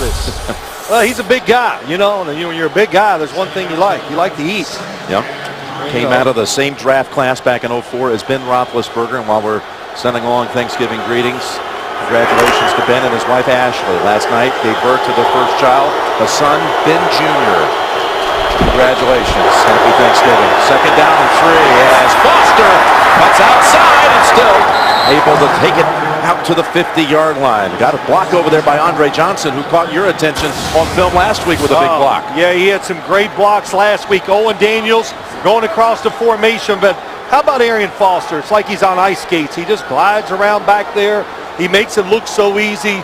And you talking about finding the right kind of offense for your skill, that is Arian Foster. This, what they call zone, stretch, whatever you want to say. It's kind of glide, wait for an open spot, then hit it. First and 10, and Forsett back in at the 50. End around with Martin.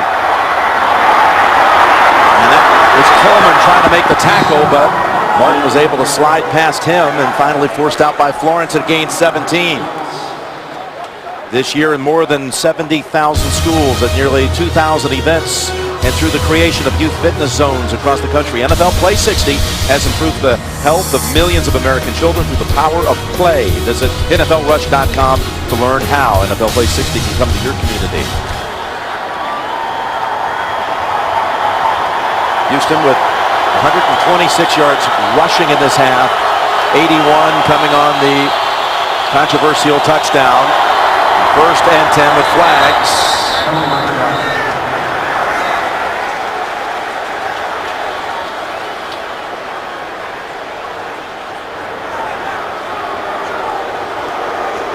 False start, number 82, offense, 5-yard penalty, still first down. Again in the AFC right now, Houston in first position with 6 games to go, with Baltimore at the moment the 2 seed. Houston beat up Baltimore earlier this year, handing them one of their 2 losses. New England and Denver. If it ends this way, these will be the same 4 divisional winners out of the AFC as last year. It's going to be a fascinating chase to the finish for those first 2 spots to get the first round bye out of those 4 decorated teams. First and 15, and the chase is on here, and Schaub just throws it away as Sue was running after him.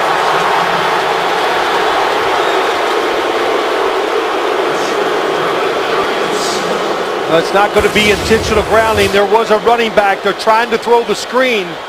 But boy, you're throwing a screen, you got to stop them a little bit. I mean, these defensive linemen, especially Sue, they can run so fast. If you don't make contact at the line of scrimmage, well, they make the play happen too fast.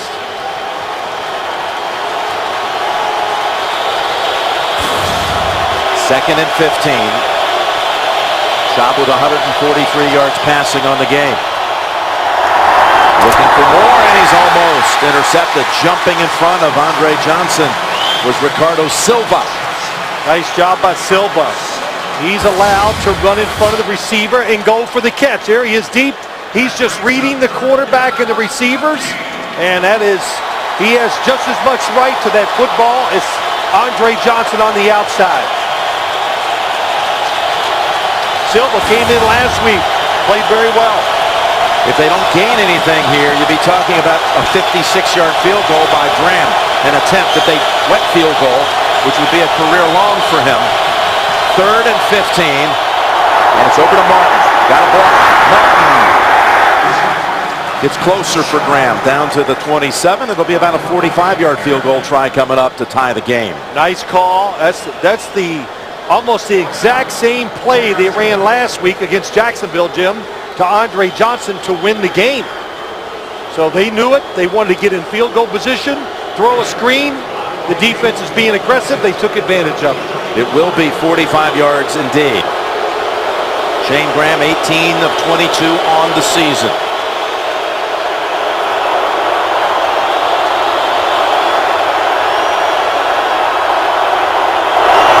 And the Graham kick.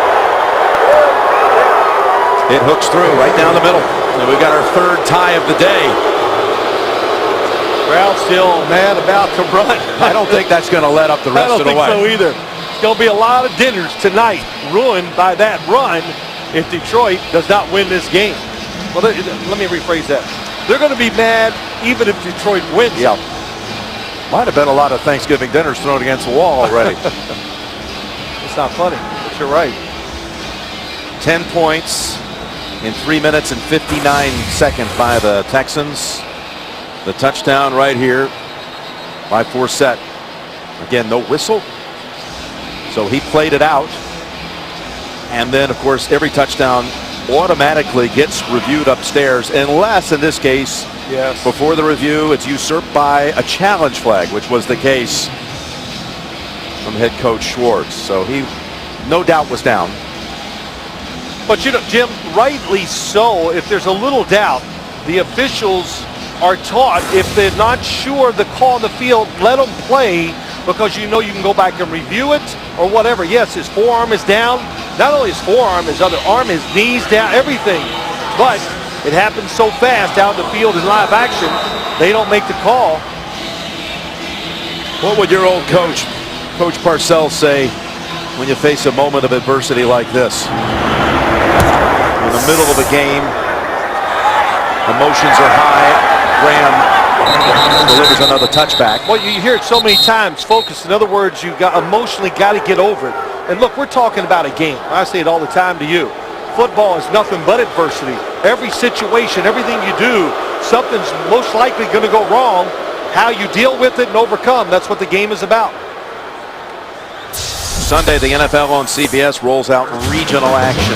In one matchup, Peyton Manning and the Broncos on fire. They'll head to Kansas City. Others will see Pittsburgh and Cleveland. Other regional action, including some getting their game late with Baltimore at San Diego. All getting started with the NFL Today, presented by Southwest Airlines at noon Eastern Time. Coming up this Sunday here on the home of Super Bowl 47. First down. Finds Pettigrew in the middle of the field open. He'll take the 5 on first down.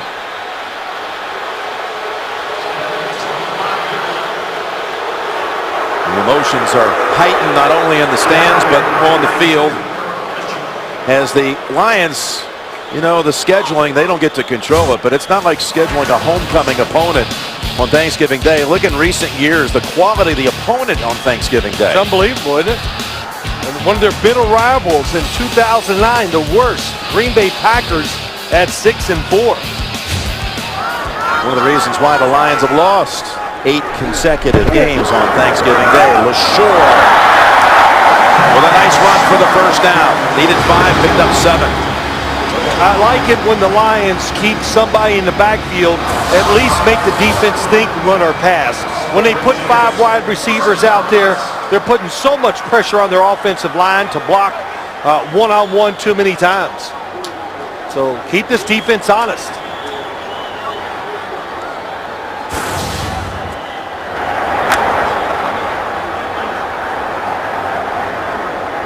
Moving in on a minute to play here in quarter number 3 with a tie game. Here comes the blitz. Pass away. Caught. Royals. You said Royals must step up today, getting that chance to play with Titus Young being sent down. And what do you think of his action so far? I think he's done well. Here comes the blitz, the timing. They pick it up. Well, they give Matthew Stafford. How about these deliveries, man? I'll tell you. He is sidearm. He's everywhere. Trying to think of a good sidearm baseball thrower. Who is that? Dan Quisenberry. Yeah, that's pretty good. Of yesteryear.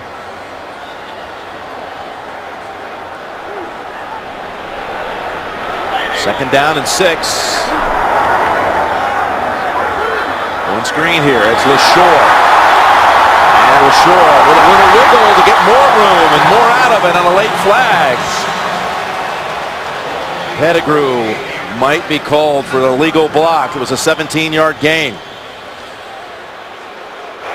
Illegal block in the back, number 87, Fontes. 10-yard penalty.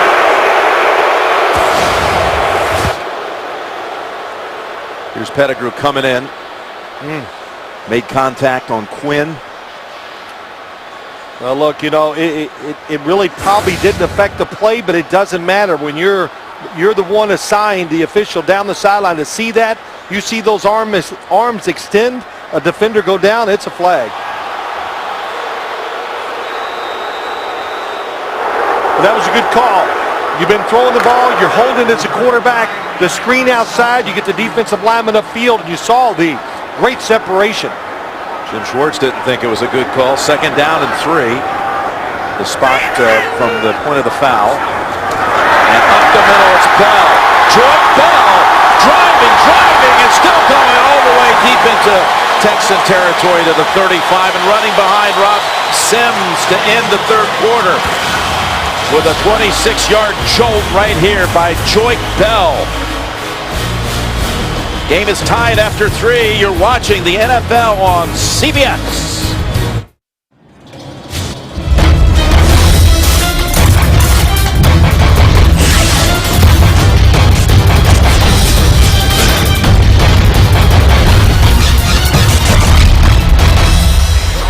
Oh, it's been a good one here in Detroit. Jim Nantz, Bill Sims, fourth quarter getting started with the Lions at the Houston 35-yard line. Tie game. 6 DBs in for the Texans. Here on a first down snap for Stafford and the Lions. Ball caught again. Pettigrew for 6. Well, one thing you got to watch anytime, Jim, we talk about when you play the Texans defense. J.J. Watt, this time he's at outside going against Peterman, I should say inside. They're moving him around, trying to give him different matchups, but it doesn't matter. Wherever he moves, that offensive line, they know if you're free, look for him and double team him. Done a great job blocking him in passing situations. Second down and 4.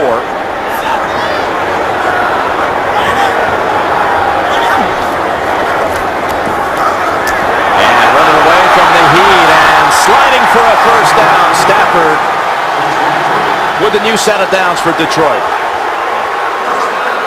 Got hit on his head at the end of that. Gain of 6. Kind of like screen plays. When you're a quarterback and you go up the middle, when you go to slide, it's not the people in front of you got to worry about. It's the defensive lineman chasing you from behind. That's Jared Crick. Hits him in the back of the head.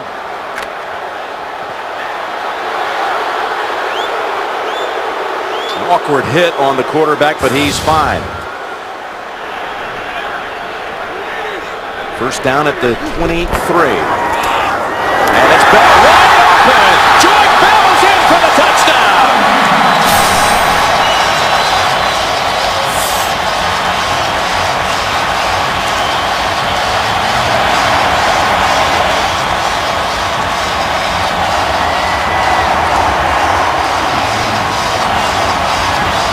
The local hero out of nearby Wayne State went to college 2 miles from Ford Field. He's the finisher, Jim. That's why they bring him in. They like to bring him in late in the games because he's tough, big, and strong. Peterman and Sherlis on the right side. Oh, Peterman comes off, makes the second block. What a good job. He even gives the fans a lion leap. And Hansen swings the momentum back to the Detroit side. Well, he had the big run at the end of the third quarter to set it up and then takes it 23 yards. Lions back in front. Joy Bell had a 26-yard run at the end of the third quarter, last play, and then his second carry goes for 23 yards and a touchdown. Houston now 2 rush touchdowns allowed today, the first 2 of the whole season.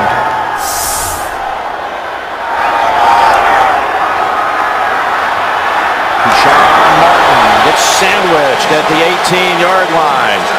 Hit there again by Ashley Palmer. Well, Jim, on the sideline, there's a lot of yelling going on. J.J. Watt's going to get double teamed. Now watch Glover Quinn. Is he supposed to fill in this hole? But as they went to the sideline, they get separated. And there's the gap. And that's Bill Kohler, defensive line coach. And J.J. Watt. And J.J. Watt reading his lips. He goes, I know the play. So Houston comes out with a toss to Casey. And Tulloch, along with Durant, bring him down for a gain of 7. And thanks to you, our generous viewers, the American Red Cross has been helping thousands affected by Hurricane Sandy get back on their feet. On this Thanksgiving weekend, we thank all of you for making a real difference. Learn more at redcross.org. CBS cares.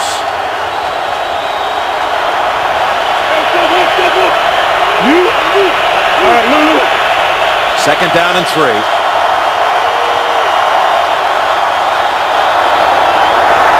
Try to go wide. Foster looking for anything. Cuts his losses as Florence pushes him out and sets up 3rd and about 5. how about that job by Drayton Florence? Little cornerback against Dwayne Brown. Watch number 76 pulling. How does he look? Is that a franchise left tackle? You bet. But a good job by Drayton Florence being tough. Andre Johnson has only 1 catch in the second half, a short one for 7 after 2 for 80 in the first half. He's not in on this play. Yes, he is lined up on the left side, but here they go with the pass to Daniels. No. And the Lions make a big stand, forced to 3 and out. Justin Durant on the coverage. Number 52. How many times have we said his name today? A lot. A lot is right. And they talked about him. Speed. He can really run. And they like him in the pass game because he kind of reads receivers well and understands what they're going to do with certain routes. And that time he understood it because he was all over it. 5th time Houston's 3 plays and a punt. Low punt that can be returned by Jones. It's Logan on the return. Jones didn't catch the punt. Logan gets the return out to the 46. Where he's tackled by Brian Draymond. A Lego model of Ford Field on display in conjunction with the Henry Ford Museum's latest exhibit on Legos. And William Clay Ford, the owner and chairman of the Lions, with his team leading by 7 here in the 4th quarter with 12 minutes to go.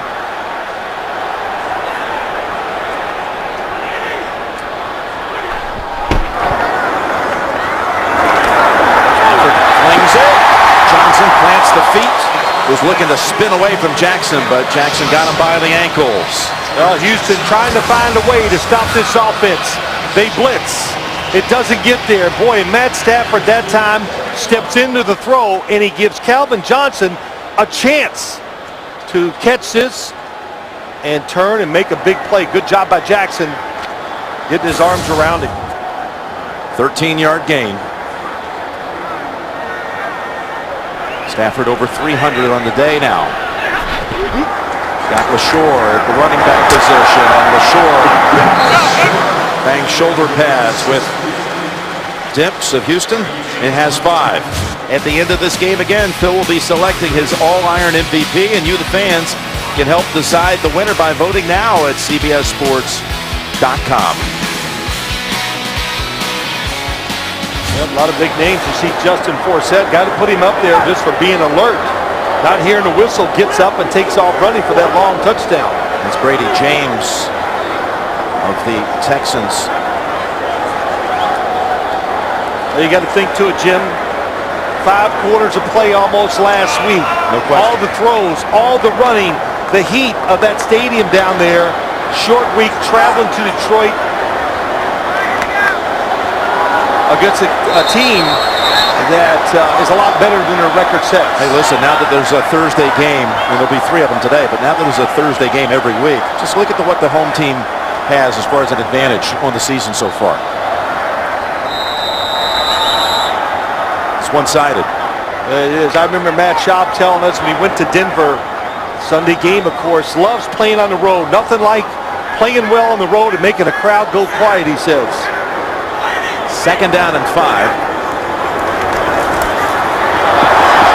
Johnson, and no flag as Kareem Jackson was running shoulder to shoulder with Calvin Johnson. That's I really like Kareem Jackson, just not afraid of this challenge today, that's for sure.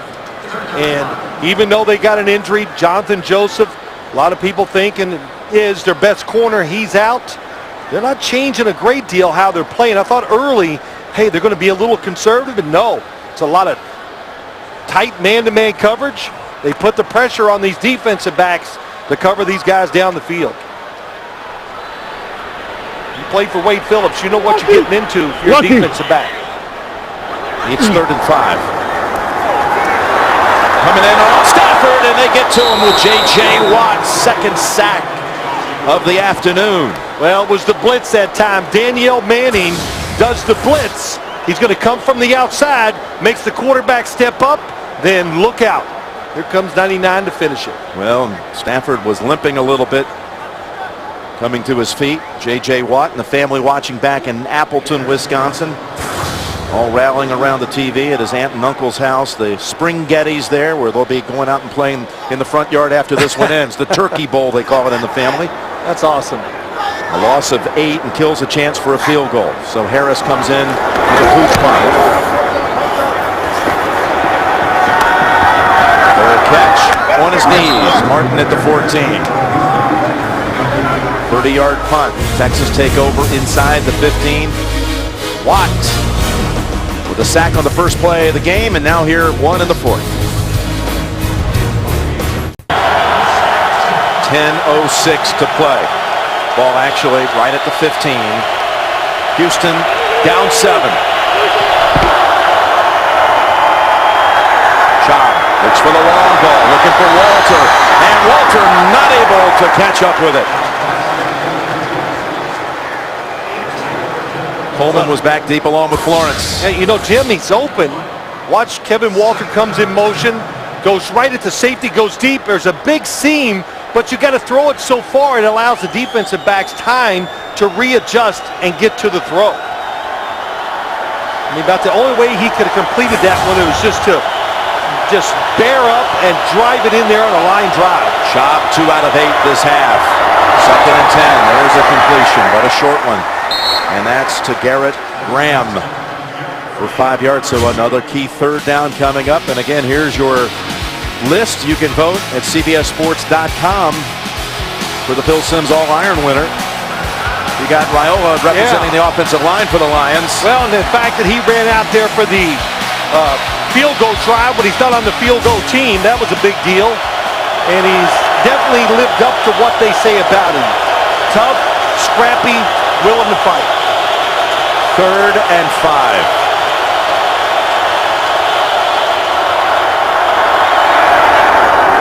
And Walter was the intended target. And back-to-back series, the Texans cannot even manage a single 1st down. Watch 83 coming across the field, and Matt Schaub is upset because it's a read. If it's a guy following you, run across the field, don't stop.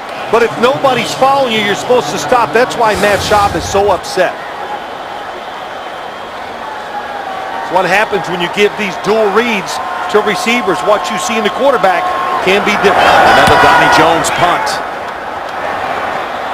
To Stephon Logan, and there's a Texan up there. The ball is out for the flag. A flag is thrown right away. It ends up in the hands of Logan anyway. He got walloped a little early by Brandon Harris. Jumped right up Logan too, no doubt about it. That is fair catch interference.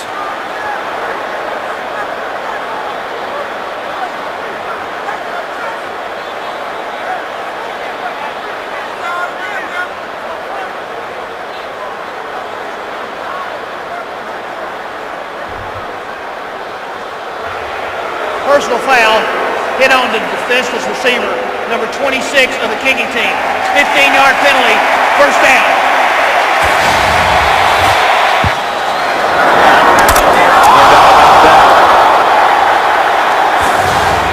And the Lions will have the ball near midfield. Welcome back, Turkey Day in Detroit. A tasty little treat of a game here to get the day started, with the Lions desperate for a win to save a season, to stay in the hunt, give them any chance. 1st and 10. Stafford to LaShore, and LaShore steps out of bounds after a gain of 14. Wow, that was good. I'm thinking, hey, they're going to run the football, try to get a first down, get rid of some time, fake the reverse, fake the run, and there is no defender from behind that can catch this play. Stafford, it makes him, you laugh at this maybe, but he's a great screen thrower because he can make all those arm angles. So even if he's under pressure, he can throw it overhand, sidearm, and really comes in handy throwing screens. Bell comes back into the game. He's in the slot to the right. We saw Scott Linehan, offensive coordinator here, calling a great game, and that one's incomplete. Linehan and this Lions offense going strong. His brother-in-law, there is Scott Linehan, is actually up here in the booth with us today, and star of the CBS series Person of Interest, the great actor Jim Caviezel. Their brothers-in-law. There you go. He was great, of course, in Stroke of Genius, the Bobby Jones story. Seen that movie about 5 times. Passion of the Christ. Here's Jim Caviezel. He'll be on tonight. And I'll be home in time to watch it. There you go. 2nd down and 10.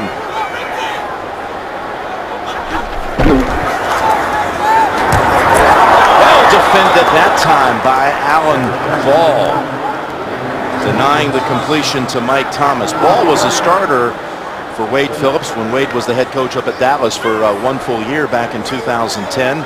And again, this is a big part of the story here today, Phil. Jonathan Joseph not out there. Yep. Would have been seeing Calvin Johnson in that matchup. Yeah, that's a big part. Calvin Johnson's taking advantage of that. He's got catches for big yards, and also Jim Backus, the starting left tackle, out. So you got to give a lot of credit.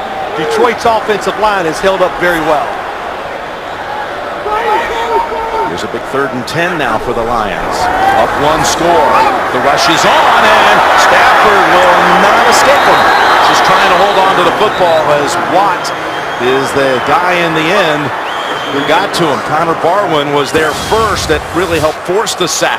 Coverage down the field. They come back. That time they get back off the receiver so it doesn't happen quick. That extra beat allows the defensive line to get there. Bryce McCain on the slot up top. Everybody all over. How about Danielle Manning? Good coverage twice right on the edge of field goal range, and they get nothing out of it. Hey, take note, that's 2 straight times now the Lions have been sacked and taken out of field goal range. And Watt has 3 sacks on the afternoon. Beautiful punt here. Beautiful punt covered up by the Lions. Staying in the field to play. Ashley Palmer downs it. Nick Harris doing a beautiful job. Has not had a single touchback the entire season. What a time to knock one inside the 5. That's an unbelievable stat. Nice job. Gets it, comes out, and you got to remember, even you can't touch that end zone line. Nobody does. They spotted at the 3. It's like the stat. You tell me these stats. I love them. Dwayne Brown, starting left tackle. It's amazing. Not a single holding call. How do you do that when you're out there on an island like him every game by yourself? Since 2008, not once flagged for holding.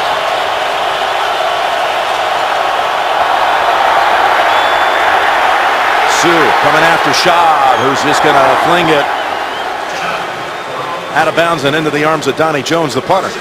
Boy, Ndamukong Suh, the one thing he can do, he can run. And we've seen it a couple times today. When Schaub goes out of the pocket, he can chase you down. Because we talked to him a little bit yesterday about it. He weighs around 300 pounds. I know it's a lot, but it's light for him. But he likes it because it gives him great endurance.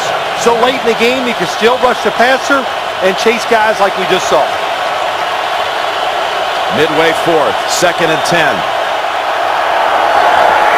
There's a defender right there for Foster.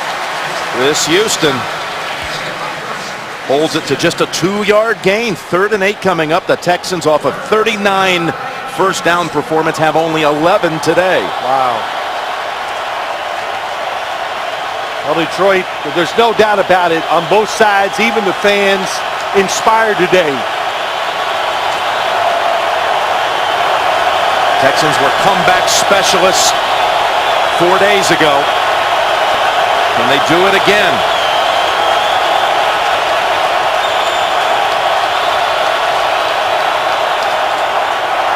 Shot, middle of the field. What a catch. Reaching out for it, Andre Johnson. And again, that's his 2nd catch of the 2nd half, 4 overall. Well, they have the perfect play on. Andre Johnson's going to go over the middle, watch the middle linebacker go deep, and Andre Johnson is going to get right in front. What a nice catch. Beautiful. Reaching out, snagging it. So Stephen Tulloch, I know it's easy for me to say, but you got to know the down and distance. So Andre Johnson's going to go just past the first down line. 1st and 10, and a cutback move, Foster. Switching hands with the football, and a straight arm and running out of bounds. Got a beautiful block there by Dwayne Brown, and it picks up 15. Boy, is that right. How about taking it to the right side? Just chase him down. Dwayne Brown pushes the defensive tackle way down inside, so there's nobody there for the cutback. And I might mention Foster now over 1,000 yards on the season. They get out of a big 3rd down jam and have a 1st down here at the 32. And that's Johnson again, Andre Johnson. Straight ahead to the Lions side of the field, to the 44 and a gain of 23. How about that? Nice rhythm, perfect timing. Matt Schaub is a really relaxed, graceful thrower of the football. That's what helps make him so accurate. And that was a nice catch by Andre Johnson, but the experience they got last week, throwing the football so many times and dropping back, it's helping him right now. Play action, looking, tossing down the sideline, and out of bounds. Chris Houston had his hands on it. Not sure he would have had any ability to keep both feet in, but very close to a pick. Yeah, it was, I don't know if Matt Schaub was trying to throw this one away, but Houston doing a good job not letting Andre Johnson get behind him. But you know, Jim, I mean that when I say, well, how can you say that about they get confidence? Well, they've been a running football team. They don't just drop back and throw it 40 times a game. 2nd and 10. It's going to be closely defended as Foster spins to try to get anything out of it, but Durant was right there and holds him to a loss of 2. As we'll move inside of 5 minutes before the next snap, and a 3rd down coming up. Houston has all of its timeouts. Zebra defense for the Lions. We'll see what that means.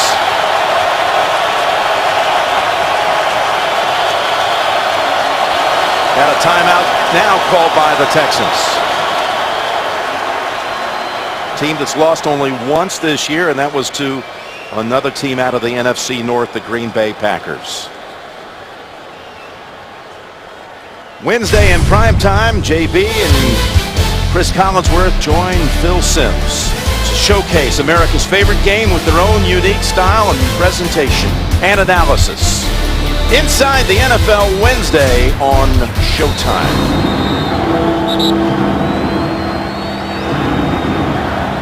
Well, they got 3rd and 12 to go. They have 2 timeouts remaining. Got to get to the Detroit 34 for the first. Gary Kubiak last night talking about how it's been nice to see how his team's found different ways to win, whether it was a slugfest in poor weather at Chicago or a warp speed win against Jacksonville, now trying to come from behind for the 2nd straight week. 3rd and 12, and that's Foster. Will they go for it on 4th down? They'll be about 5 yards short. Ball at the 41. Well, it's the same defense we saw before, Jim, but this time the defense doesn't drop as far back. So they're able to come up and make the tackle. I agree with this decision here. I would go for it on 4th down. What would you think? Your defense, can they stop Detroit's offense? I don't think you can trust that. They don't have Sue on that defensive front. It's actually 4th and 7. Chop protected, fires it, open man, and it's Johnson for the first down at the 25. 4th and 7, they pick up 16. Good pass protection up front. Matt Schaub can hang in there, and it happens quick for him over the middle. Andre Johnson, top of your screen, coming across. Everybody jumps up to the first down marker to cover the receiver. Nobody behind him. That's why Andre Johnson was wide open. Johnson slipped after the catch. They did not again have Sue in on that last snap, but he returns here. Johnson with 52 yards receiving on this drive alone. First down. Schaub lobs it open. No, he overthrows Daniels. Well, it's a play they love. And they tried it early in the game, Jim, and they missed it. And what happens is they're going to do a double move up here, and then here comes the tight end just down the seam, and he's going to be wide open. There's the fake up top. It's not there. Nobody to cover him as he runs down the seam of the defense, but Matt Schaub misses him. Well, twice today they've had it. Couldn't connect.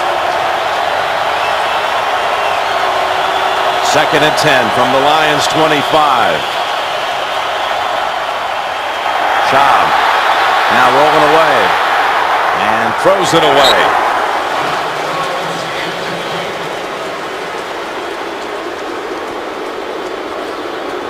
Well, I think with this much time left, 3:17, Houston still has 2 timeouts, and you automatically tell your quarterback, think about it this way, you got 2 plays. Ndamukong Suh, oh my gosh, just barrels back to the quarterback.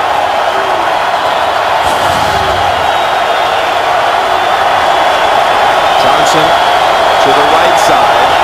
3 receivers left, including Lescar Jean. 3rd and 10. It's over to Johnson. He's got a blocker in front. Johnson down to the 13-yard line and another first down. Even though they diagnosed it, Jim, they couldn't get there. The right tackle, does he get the block out front? Absolutely. Harris, what a job by him. And I saw this last week. Kevin Walter, 83, able to get the block, and nobody there to make the tackle. Well, this screen game's working. And that screen game with Andre Johnson. Won a game last week, picks up a crucial first down here. Gone to him 4 times on this drive, and he's delivered. 1st and 10, and Schaub. Oh, another completion, and that's the backup tight end, Garrett Graham, picking up a first down, 1st and goal to go as we approach 2 minutes. How quick does he get rid of the football? Look at Ndamukong Suh coming right up the middle, almost like he's untouched. But I see this a lot with Matt Schaub. He can get rid of the football under pressure. Now with the clock moving at 2:10, the play clock at 18, there's really no reason for them to run a play here before the 2-minute warning. They definitely should not run the play. But they do, and it's Foster driving and being pushed back short of the goal line. You don't run the play because you make it go there. You get that play on the other side, and you make Detroit use a timeout.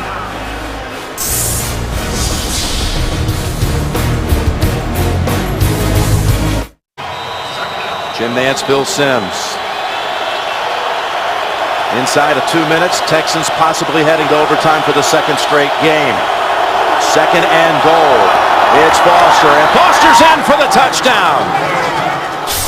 The Shane Graham extra point away from tying at a 97-yard drive that began back at the Texans' 3-yard line. Yeah, it was just a great drive in so many ways. The 3rd downs, the 4th down pickup, but really the offensive line, their pass protection, the crowd noise against the defensive front that is disruptive, as good as any you'll play against. And how about that blocking down inside? My gosh, Smith pulls out there and gets a good block. Arian Foster read it perfectly. Graham ties it. 15-play drive that ties the longest drive of the season for the Texans at 97 yards. Like Matt Schaub said to us, that looked like the Houston Texans from about 4 years ago when they just dropped back and threw it almost every single down. But what you got to like about Matt Schaub, he is showing you, and he showed me, that dropping back and throwing the football is not a weakness for this football team like I thought it might be, pass protection-wise, and he can beat you if he only gets to throw it 20 times a game or 50 times. Well, you think about the big third down catch deep at the other end when Johnson reached out to snag it, to move the chains, and then the little pass on a 4th and 7 to sustain the drive that went for 16 to Andre again. We got the Subway postgame show coming up after this one. JB Dan, Shannon Boomer, Coach Coward. Complete recap of the game here. Plus, again, Phil will present his All-Iron MVP award. All coming up on the Subway postgame show. Well, there hasn't been a tie game here in Detroit on Thanksgiving since 1998 when Pittsburgh and Coach Cowher were up at the Silverdome and they had all that flap over the coin toss there. Coach Cowher, I know, even discussed it on the pregame show today. He's still mad about it. But still, 1:55 to play, and the Lions have 2 timeouts.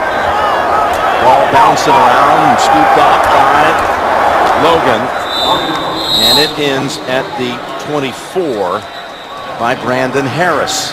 And again, you think maybe you're splitting hairs, but the Texans like to go ahead and run another play on the north side of the 2-minute warning.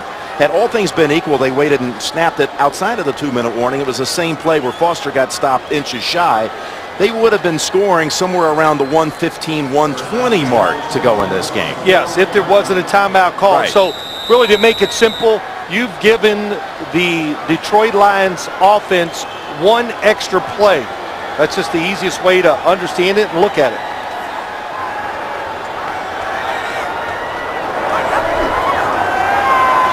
Stafford has the time and able to swing it over to Calvin Johnson, who races out of bounds, pushed out by Daniel Manning, but it's a good gainer of 18 for the Lions. Boy, good blocking up front. They're running the game, they're running the pick, and they get a lineman dead free. That time Earl Mitchell's the unblocked, but he can't get there quick enough because Matthew Stafford just drops down and delivered one from the side. Boy, Calvin Johnson and Andre Johnson, 1-2. They are all-time in receiving yards per game, and they both are posting huge numbers. 140 now for Calvin. Andre Johnson might not be going to his teammates' dinner tonight after all this running. Go home and rest. 1st and 10, and incomplete. And that was Rude who prevented that from going to Pettigrew. And again, the Subway post-game show immediately follows the game. We'll send it back to James Brown and the whole gang back in Studio 43, and Phil will be presenting his All-Iron MVP award on the Subway post-game show. Hansen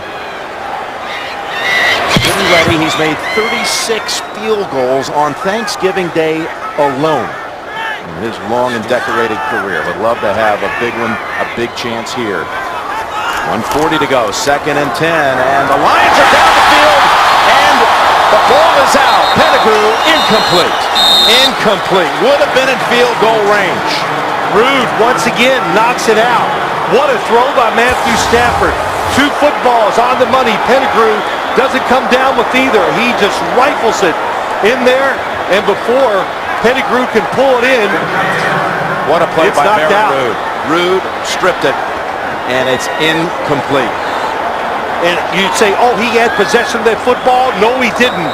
It's a bang-bang play. In other words, catch and knock out at the same time. That's why it was ruled incomplete on the field. Timeout, Detroit.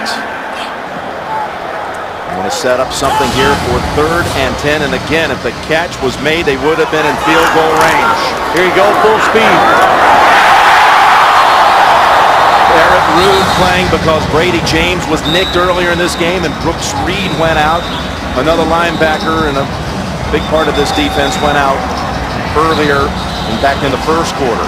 Brian Cushing lost for the season, so injuries mounting, and guys like Rude have to step up, and in fact he did right there. Yeah, how about the last 2 plays for him? You know, I was down in New Orleans for a preseason game, and he was in the film room with the New Orleans Saints trying to figure out what was going on in their defense. He'd been picked up like 2 days before, and I can't quite remember. I think he saw a little action in the preseason game against the Houston Texans. Well, the Lions have 1 timeout left, but first they face a 3rd and 10.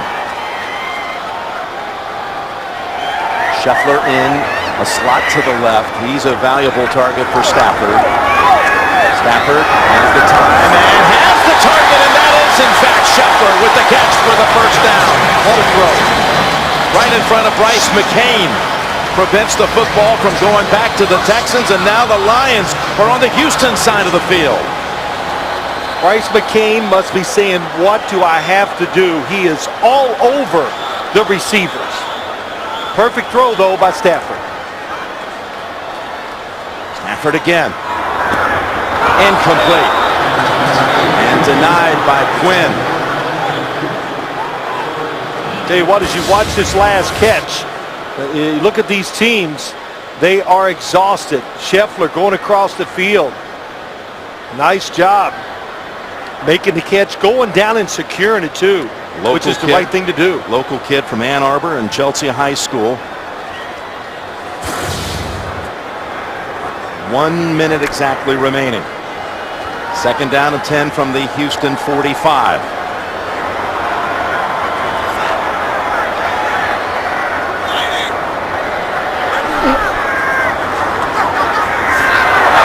Just has to get rid of it. He is buried after he throws it by J.J. Watt. Somehow able to get back to his feet. Watt with 2 big sacks in the 4th quarter alone. Yeah, he's taking some big hits here, Stafford, here in the 2nd half. He gets around. The play doesn't work the way they want it to.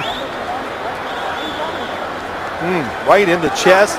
His head is up. Hits him with the face mask. All legal. Wraps his arms around it. 3rd down. 3rd down and 10 to go with 56 seconds. They double covered Calvin Johnson last play. I think they're going to do it again. Johnson wide to the left. Stafford looking his way. Going long. Going for him. And the ball is almost intercepted by Manning. And that'll bring up 4th down. Manning has a lot of experience going against Calvin Johnson and the Lions from his former Bears days, twice a year. Well, they've done this a lot. It had been interesting if Matthew Stafford would have stepped into it and got it to the back of the end zone. But Danielle Manning, you said it, from Chicago, has seen this act a lot of times. So now they'll have to punt with 48 seconds.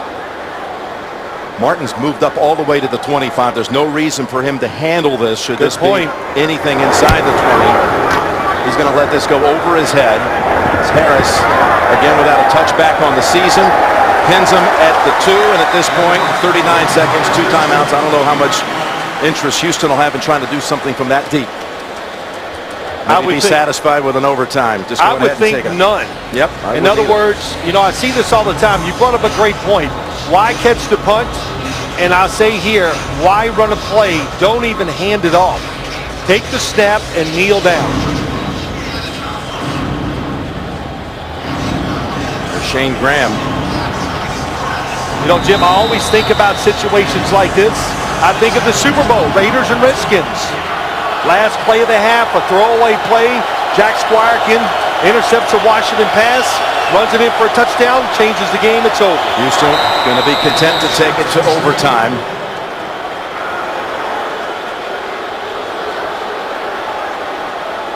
There'll be some tired fans when this game is over. The energy's been incredible by the fans here today.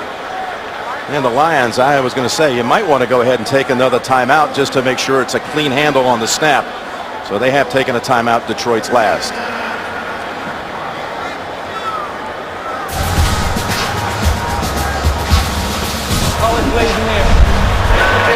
Head is the call.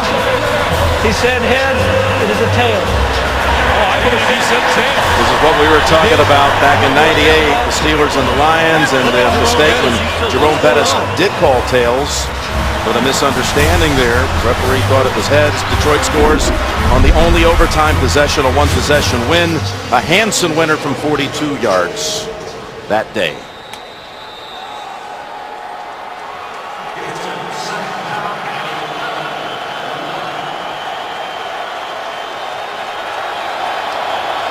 Move it forward.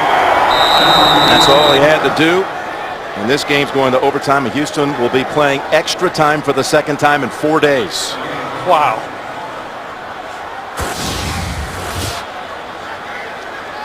And this is the one that the Lions fans are still ruing, the way this one was handled, even though after you got the explanation out of the league office, it was... That's right. Could have been challenged. Yep. Jim Schwartz threw the flag, the challenge flag, and once you do that, now you can't benefit from illegally throwing the challenge flag, and that's why they couldn't go back and take the touchdown away from him. So heading to overtime. Thanksgiving Day, it's appropriate you go back for a little bit more. How about some seconds? Overtime rules, 1 15-minute quarter. A touchdown or a safety on the first possession would win the game, but basically, of course, as of the last year here, things have been changed. First it went to the postseason, now all games, regular season, every team more or less guaranteed a possession unless there's a touchdown or a safety on that first possession. 2 timeouts per team, and all the reviews come from up top.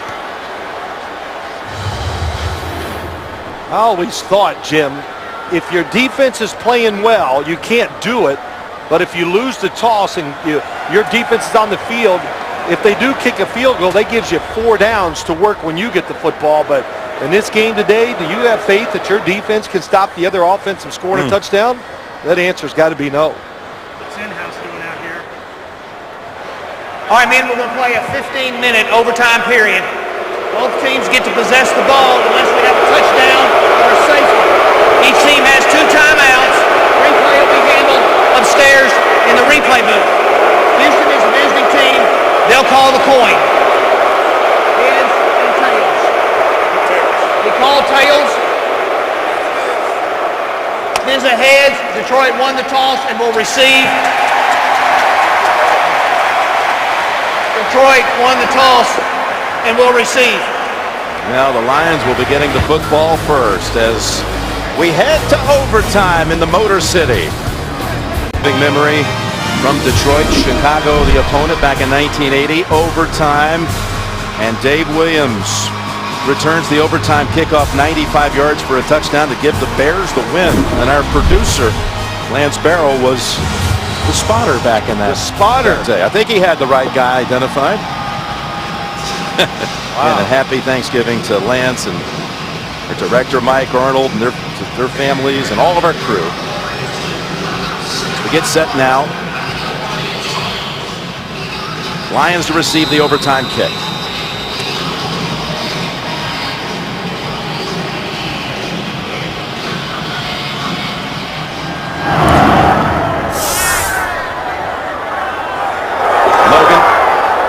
Thought about it, was advised by Smith. Boy, good job not bringing it out. That was high and deep. That's what you got to read. He would have never got close to the 20. Well, whoever's not tired, go on the football field. This Houston's defense, I've been watching Calvin Johnson today. He told us on, you got to remember the days, Tuesday, because you got to talk to yourself during this game on Thanksgiving. Man, keep going. Don't stop. You just got to trick your mind and tell yourself that you're not tired. 8 for 140 and a touch. Bell is the running back, but they'll stay in the shotgun on first down. And now Stafford on the run, flings it down the field. Broyles able to hold on to it. Brian Broyles, rookie out of Oklahoma, beats Alan Ball for 40. Yeah, it's a read. They're stopping inside routes. Look at Calvin Johnson. He's covered. You remember early in the game, I always said when Stafford breaks the pocket, he looks down the field, and Broyles, oh boy, how quick was that decision by him? Quarterback scrambles your way, take off down the sideline. That's what they teach you. Stafford now 408 yards on the game. Royals looks pretty quick though, doesn't he? He does. He might. People messing up, get suspended for the game. Gives you a chance.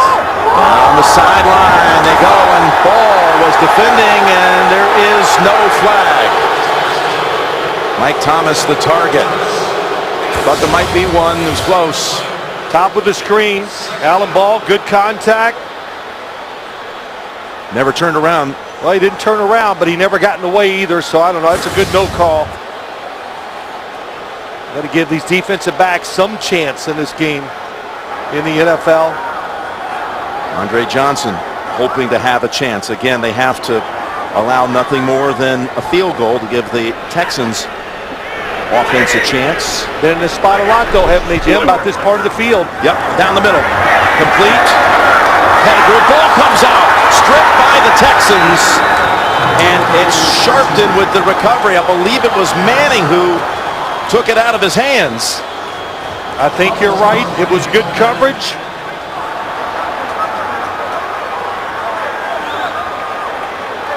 Darryl Sharpton has the football. Man who's missed a lot of time over the last year, really returned last week, made his presence felt in that game, and does so here. The first takeaway in the game all day on either side. Look at Manning swing him around and strip it out. That? Well, we met Daniel Manning last night. He knows a lot about this passing offense of the Lions, but when you see him, you can understand why he can wrestle with a guy as big as Pettigrew. He is a big, thick safety who can play physical, did it there. Now any kind of score would win it for Houston. Foster high-stepping in and out of bounds after a first down pickup. Running behind Walter and Graham for 11. You said it right. Graham on the outside gets a block. How about Dwayne Brown? Just pushing this guy. Still has contact with Kyle Vanden Bosch down the field. Allows Foster to get outside. Houston has never led in this game. Had one overtime win in its franchise history before last Sunday, 4 days ago. Now looking for two in a week. They fake the end around to Walter. Down the field they go, and Johnson has it with a Lions player draped on his back, Chris Houston. Well, this is just a good disguise. It's all about Andre Johnson going down the field. He's going to see the safety. If he can't go by him, he's going to hook it up. He couldn't. And then he drives back to the football. And Jim, how many tough catches have we seen Andre Johnson make today? 8 catches overall for 165, and a number of them were great plays by the receiver.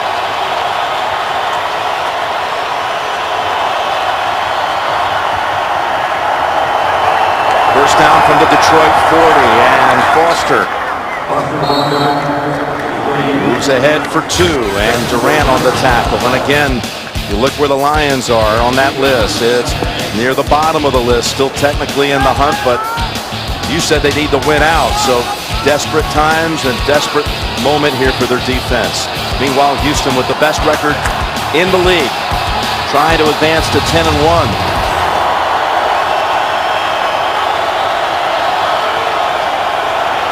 Second and 8. And Foster, stiff arm, picks up extra yardage with that move, and may in fact have the first down. He stiff armed Tulloch, and the Texans are in field goal range for sure. Picks up 11. Running backs in this NFL now, if you tackle them high, just like Arian Foster there, they will put that stiff arm on you and keep on moving. And we've talked about it, how smooth he is. You know, he changed his diet. Now he's a vegan. But it's said, what's it doing for him? Giving him more endurance. And you can see that power still there in the 5th quarter. Got 91 yards, and he told us earlier this year this team wants to rewrite the history books for the city of Houston. In some action on the top side, and it's going to be backing up the Texans 5. False start, 83, offense, 5-yard penalty, still first down. Here's the play that everybody's going to be talking about. The running back for Set, who was down, runs for the touchdown. The whistle was not blown. And they could not challenge it because Jim Schwartz illegally threw the challenge flag.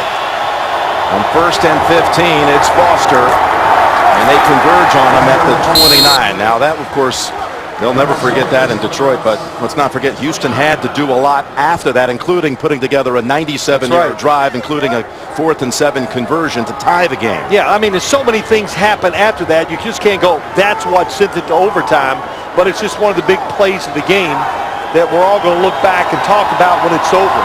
Detroit had many opportunities to end this game today on offense and defense, and they didn't do it. Taping up the right hand to Foster. So they bring in Forsett on 2nd down and 12. And this makes things a little more difficult. A field goal is the option as Sue comes across along with Fairley. And a loss of 2. 3rd and 14 coming up. Yeah, that's getting around a 48, 49-yard field goal. So that's not a chip shot for anybody, even though it is indoors. Shane Graham's career long is 53. I would expect Detroit's defense to be up, be very aggressive, and try not to give up any yards on this next play. Dare them to throw the football.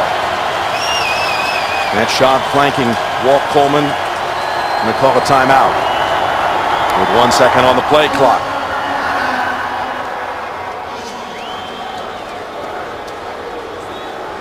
Again, you only get 2 timeouts in the overtime.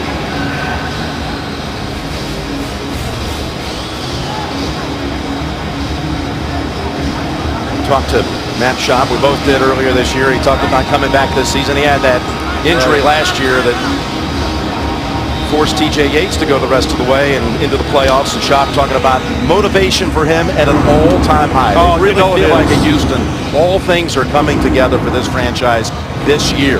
Well, I think it's, you know, you never know what's going to happen.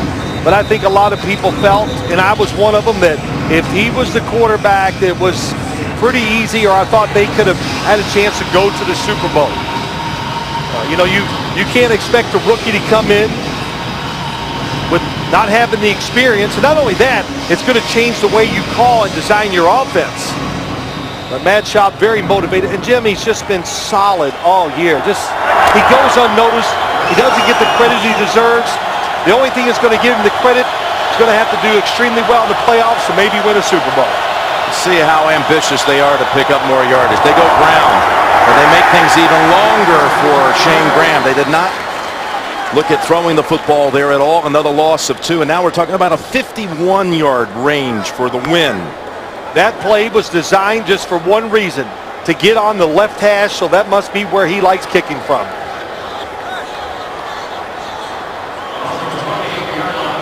Graham, so many years in Cincinnati, 7 years in all, 8 NFL teams.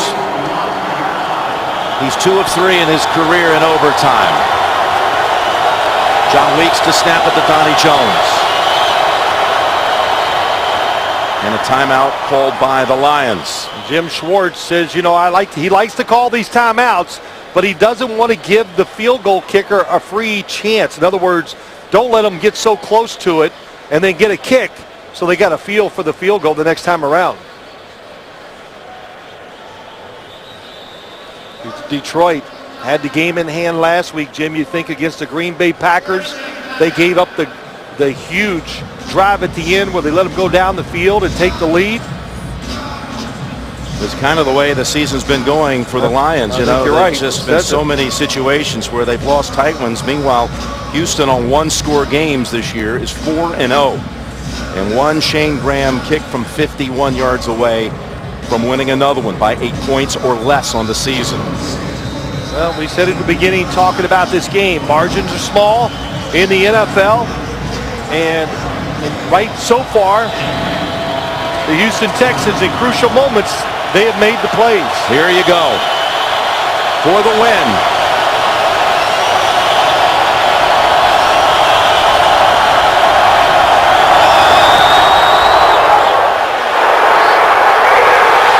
No good. It was long enough, but it was a yard left.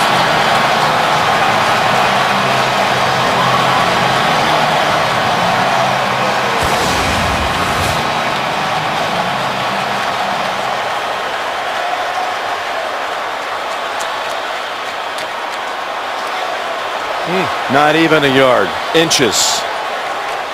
Graham thought he had made it. Look at him.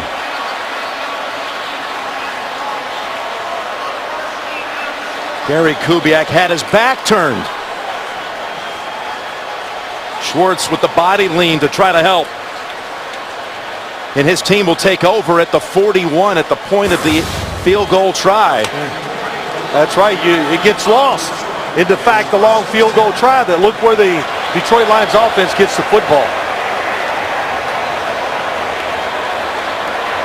Hansen already up and getting loose.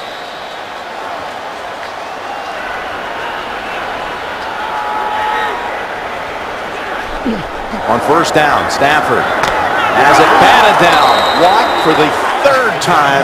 A swat today. It's really incredible. I think you're going to find more and more players. You know, it's a copycat league. More and more players watch this, see it. Their defensive line coaches are going to coach it more. And it's the worst thing for a quarterback. I mean, truly the worst. If you have to worry or think about a defensive lineman knocking down passes, you throw off target. But the biggest thing, if they get tipped up in the air, just get ready to make the tackle. 2nd and 10. And the Lions with new life. What will they do with it? Got a completion to Scheffler, who hurdles past the Houston defender, past McCain to pick up another 5 and gains 14 overall. Matt Stafford's just been incredible in the pocket today. Falling backwards, they cross the 2 inside receivers. And how about that move by Tony Scheffler?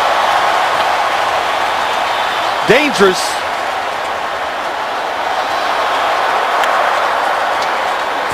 But effective to the Houston 45.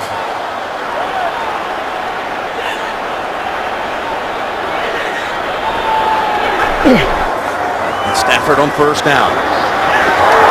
Incomplete. Went right back to Scheffler. And Clover Quinn was there to defend. They're coming after the quarterback best they can. Yeah, here comes the blitz. 5 people from the outside. Pocket is giving quick. J.J. Watt comes around. Oh my gosh, they don't even pick him up. They do a little game where the defensive linemen cross.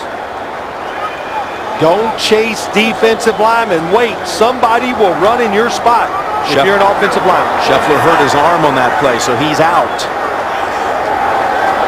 2nd and 10. Quick release, incomplete. He's going to Mike Thomas. And now 3rd and 10. You know, this really good. What they're doing, instead of getting up on the line of scrimmage, the defensive backs for the Texans, they're staying off. And they're pressuring the quarterback, and they're driving through the receivers. That's 3 times in the last 6 or 7 plays I've seen it. Alan Ball going off the field. And Brandon Harris coming in, the second-year man from Miami. 2nd round pick a year ago. Let's see if they go after him. 3rd and 10. Going after Calvin Johnson.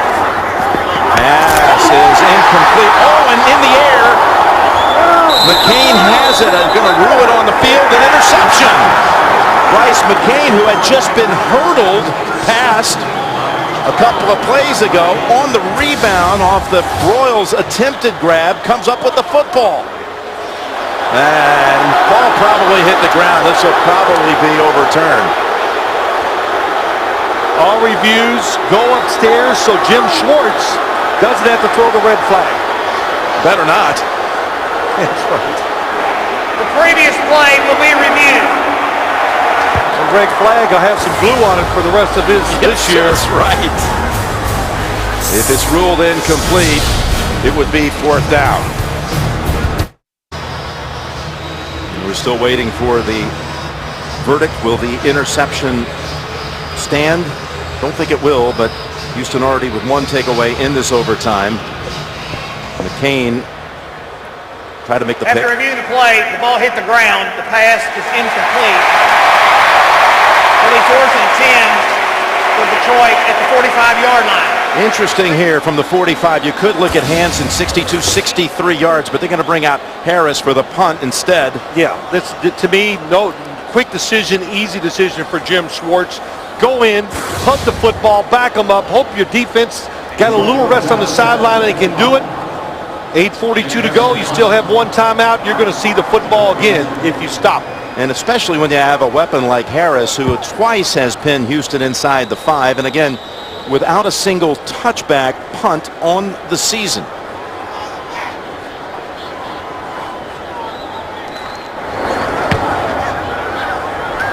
It's a lot of air under this one. And it bounces at the 3. It's tapped back into the field of play and down by the Lions. Incredible. It was Kasim Osgood. Remember all those years he made plays like that for the Chargers, earning 3 Pro Bowl trips off special teams. He was the one who saved the touchback on that occasion. I thought for sure that football was going to bounce into the end zone.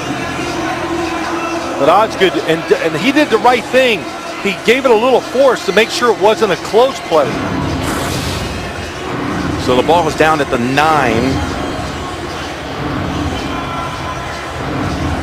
And Houston with 140 minutes of football action and whatever you want to call it, 4 or 5 days. Having to go nearly 5 full quarters on Sunday and already nearly halfway through another extra quarter here in Detroit. Pressure on and the pass away to Foster. Foster able to slip out of an ankle tackle and go out of bounds. He's pushed out of bounds near the 15 and a gain of 6. Well, good call backed up. They got some courage here, throwing the screen. A couple times we've seen Matt Schaub throw from the end zone again. Yeah, Dominic Sue trying to end the game right there with a safety. But Schaub released it with plenty of time, even with all that heat. We'll call it 2nd and 5.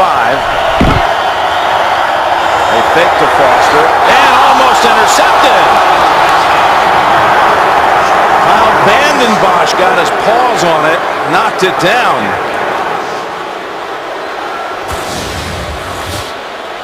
Again, inside. It's the quick pressure by Ndamukong Suh. They got another screen set up, but they're just not staying with their blocks long enough. Well, they're trying to. That time on the right side, Ben Jones. But Suh so fast after contact and just... That's about the 3rd screen play he has beat just because of his speed. 3rd and 5. The flag's out. And we're going to Martin. We'll check the flag. I thought there was movement. They're going to call offsides, Jim.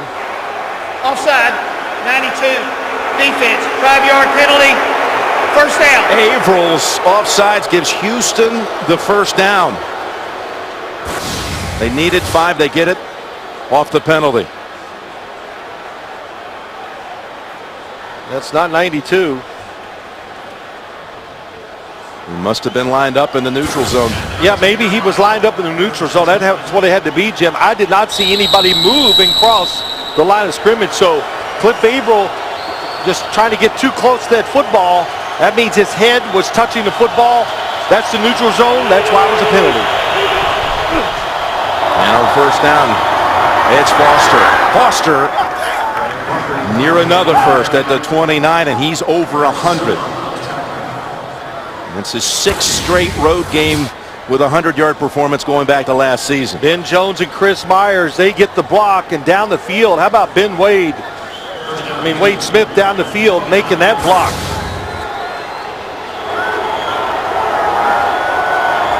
Fatigue, such a factor in this game.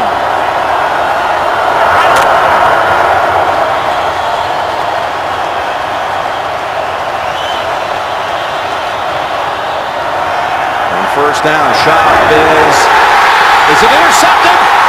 It's Chris Houston and Johnson fighting for it, and it goes to the Lions. It's Houston taking it away from the Texans. It's the same play to the right side that we saw him run earlier to the left. And Chris Houston, aggressive, cuts underneath the wide receiver. He recognized the play, He jumps in front and definitely gets to the football first to make the interception. Johnson tried to reach in and fight him for it, but Chris Houston never let go of it, never budged an inch. I was just glad we didn't have a simultaneous catch there, Jim, which we had early in the year when I was watching the game. I was ruled that. First down from the 41. And Bell is backed up a yard, met by the likes of Sharpton and Connor Barwin.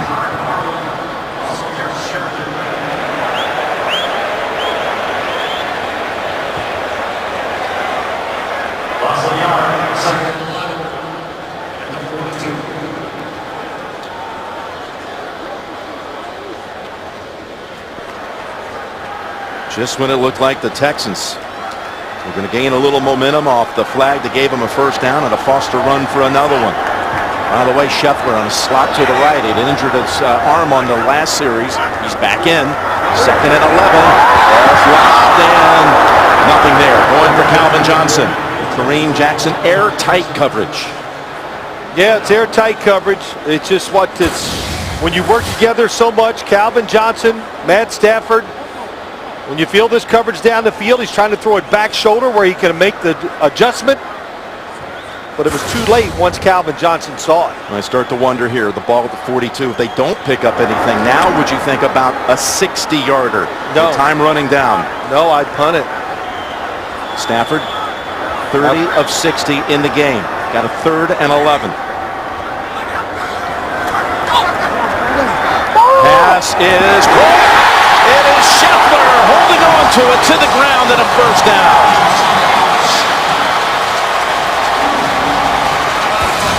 What a throw by Matt Stafford. Calvin Johnson comes underneath. The read is, well, if they follow him inside, to throw over the top to Scheffler. Calvin Johnson comes under, they cover him, throw it over the top. And right over the top of McCain. Beautiful throw. Blitz by the defense. Stafford once again stands in there, makes a throw right on the money. And down at the 28-yard line of the Texans. It's Bell. And a gain of 2. Now you're in field goal range, no doubt about it, but learn a lesson from what the Houston Texans did, Jim. Be a little more aggressive with your play calling. Your quarterback has been safe with the football all day long. Don't take it out of his hands. Maybe use your snap count. This is a great opportunity to get a defense that's going to be aggressive to draw them off sides. 2nd and 8. 2 tight ends. And it's Bell. And it's going to be a loss. This is reminiscent of what Houston did. Yep. When it was down there right around the 30 and got a little conservative and ended up making the kick longer on the attempt by Graham. Here comes Hansen. They're ready to go with Jason Hansen. Probably going to be about 47 yards for the victory.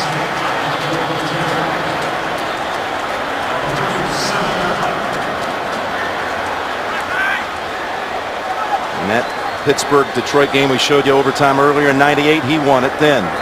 Can do it now all these years later. Timeout, though, by Houston.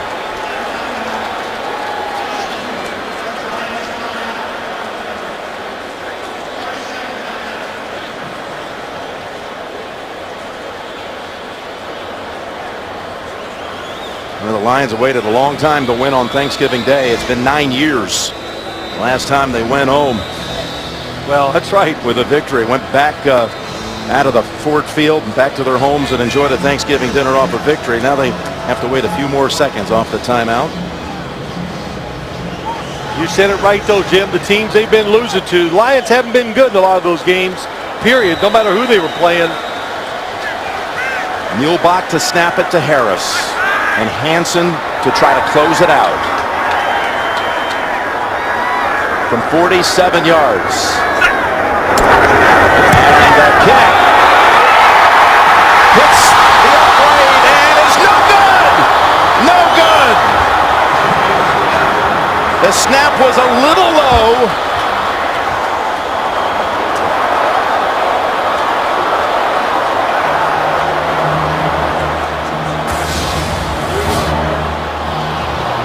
Harris trying to save it. Got the laces turned around. At this point, I thought it was going to be good. Crashes into the right upright. Comes back into the field of play. How many times do you see that still careen and go through? But not on this occasion.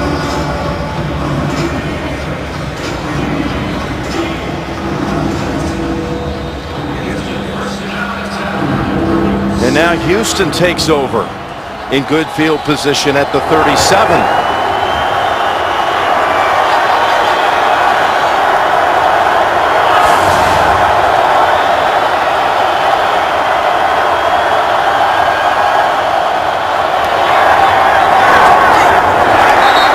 Incomplete.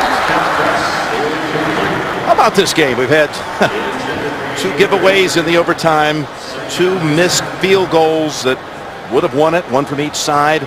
We're moving in on 1,000 total yards, 977 by these 2 teams. Calvin Johnson, Andre Johnson, both starring. And we have 4:28 to play in overtime.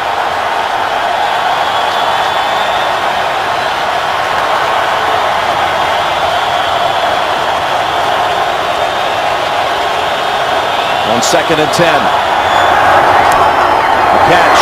Casey breaks a tackle, and he's all over to the Lions side of the field at the 48.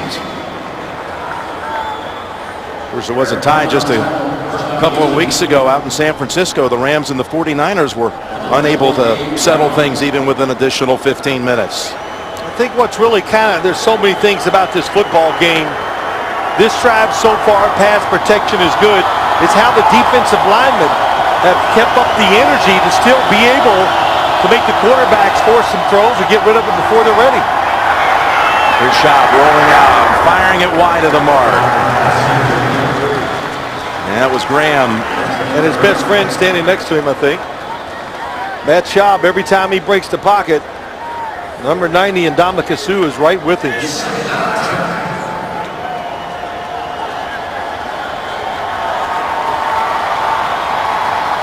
Les Hard Jean, number 18, into the huddle for Houston. He's split wide to the right.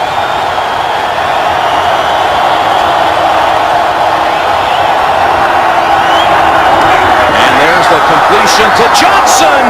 And the ball's out at the end. They're rolling him down on the field.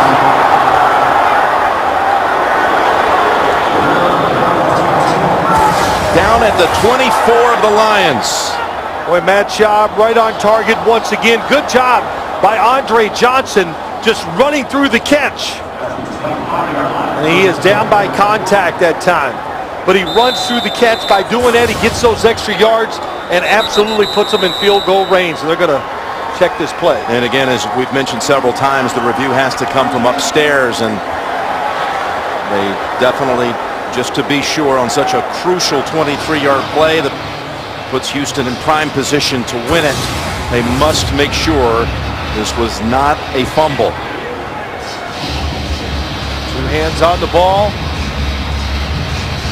Hits the ground. It comes out. That's what it looks like to me. Chris Houston was trying his best. He was trying for the strip well before Johnson was taken down. Look at him here, reaching around, and then with his left arm. Yeah, 2 hands there. That's a good shot on the ground. Definite possession of the football before it comes out. They've been throwing so many passes with Andre Johnson deep down the field before he makes the cut. So that was a really good changeup. The quick inside route, and the timing was perfect by Matt Schaub.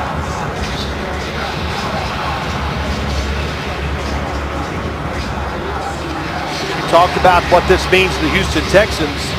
And not that it holds up in the playoffs anymore. After reviewing the play, the ruling on the field is confirmed. The runner was down by contact. First down. Of course, Andre had the winner last week in overtime, and now he's got the catch. That puts Houston back in field goal range in overtime. I was going to say, just the number 1 seed for the Houston Texans. You know, you're looking at the Ravens, the Denver Broncos, the New England Patriots, all hoping to move up in that seeding. It's going to be a fantastic finish in the AFC. Houston has to go to New England in a couple of weeks. First and 10 from the Lions 25. An open man. It's Casey for another 11. That was a perfect call there, Jim. And now you're talking like 32-yard distance. That's the call. They probably are going, we're not going to make the same mistake twice, which they did the first time they got down there, running it 3 times. So on first down, they go with the bootleg. It's wide open, and it's a much easier field goal from this position, of course. And they bring out Graham. They bring him out for, again, one that'll be in the range of 32 yards with 2.5 to go in the overtime. His last miss from inside 40 yards was 3 years ago, actually today. Timeout called by the Lions.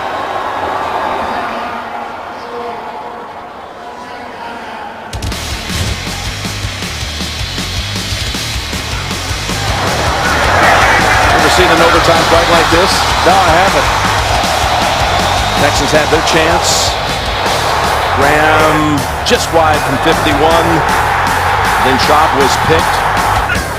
Gave the Lions a chance, and Hansen talking inches. You know, Jim, and it's. I think everybody says they love this overtime, and I guess it's better than what they used to do. But this is what concerned me, was the fact that you could have these 5th quarters in the NFL when it's so demanding as it is. I think it's been exciting. It has. For the win. Graham. This time, look out. It is good, and just barely, but it's a winner for Houston.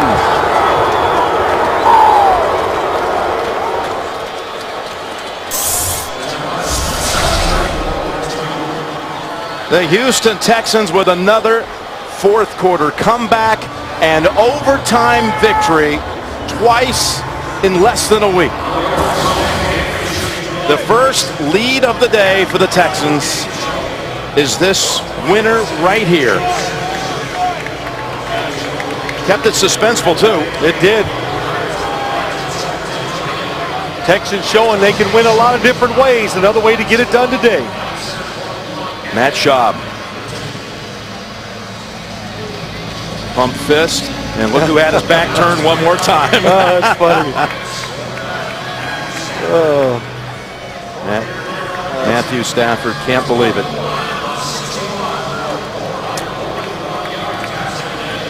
Houston goes to 10-1 on the season. Lions fall to 4-7. That may have finished any hope they had. Oh, thank you, folks, for spending part of your Thanksgiving Day with us.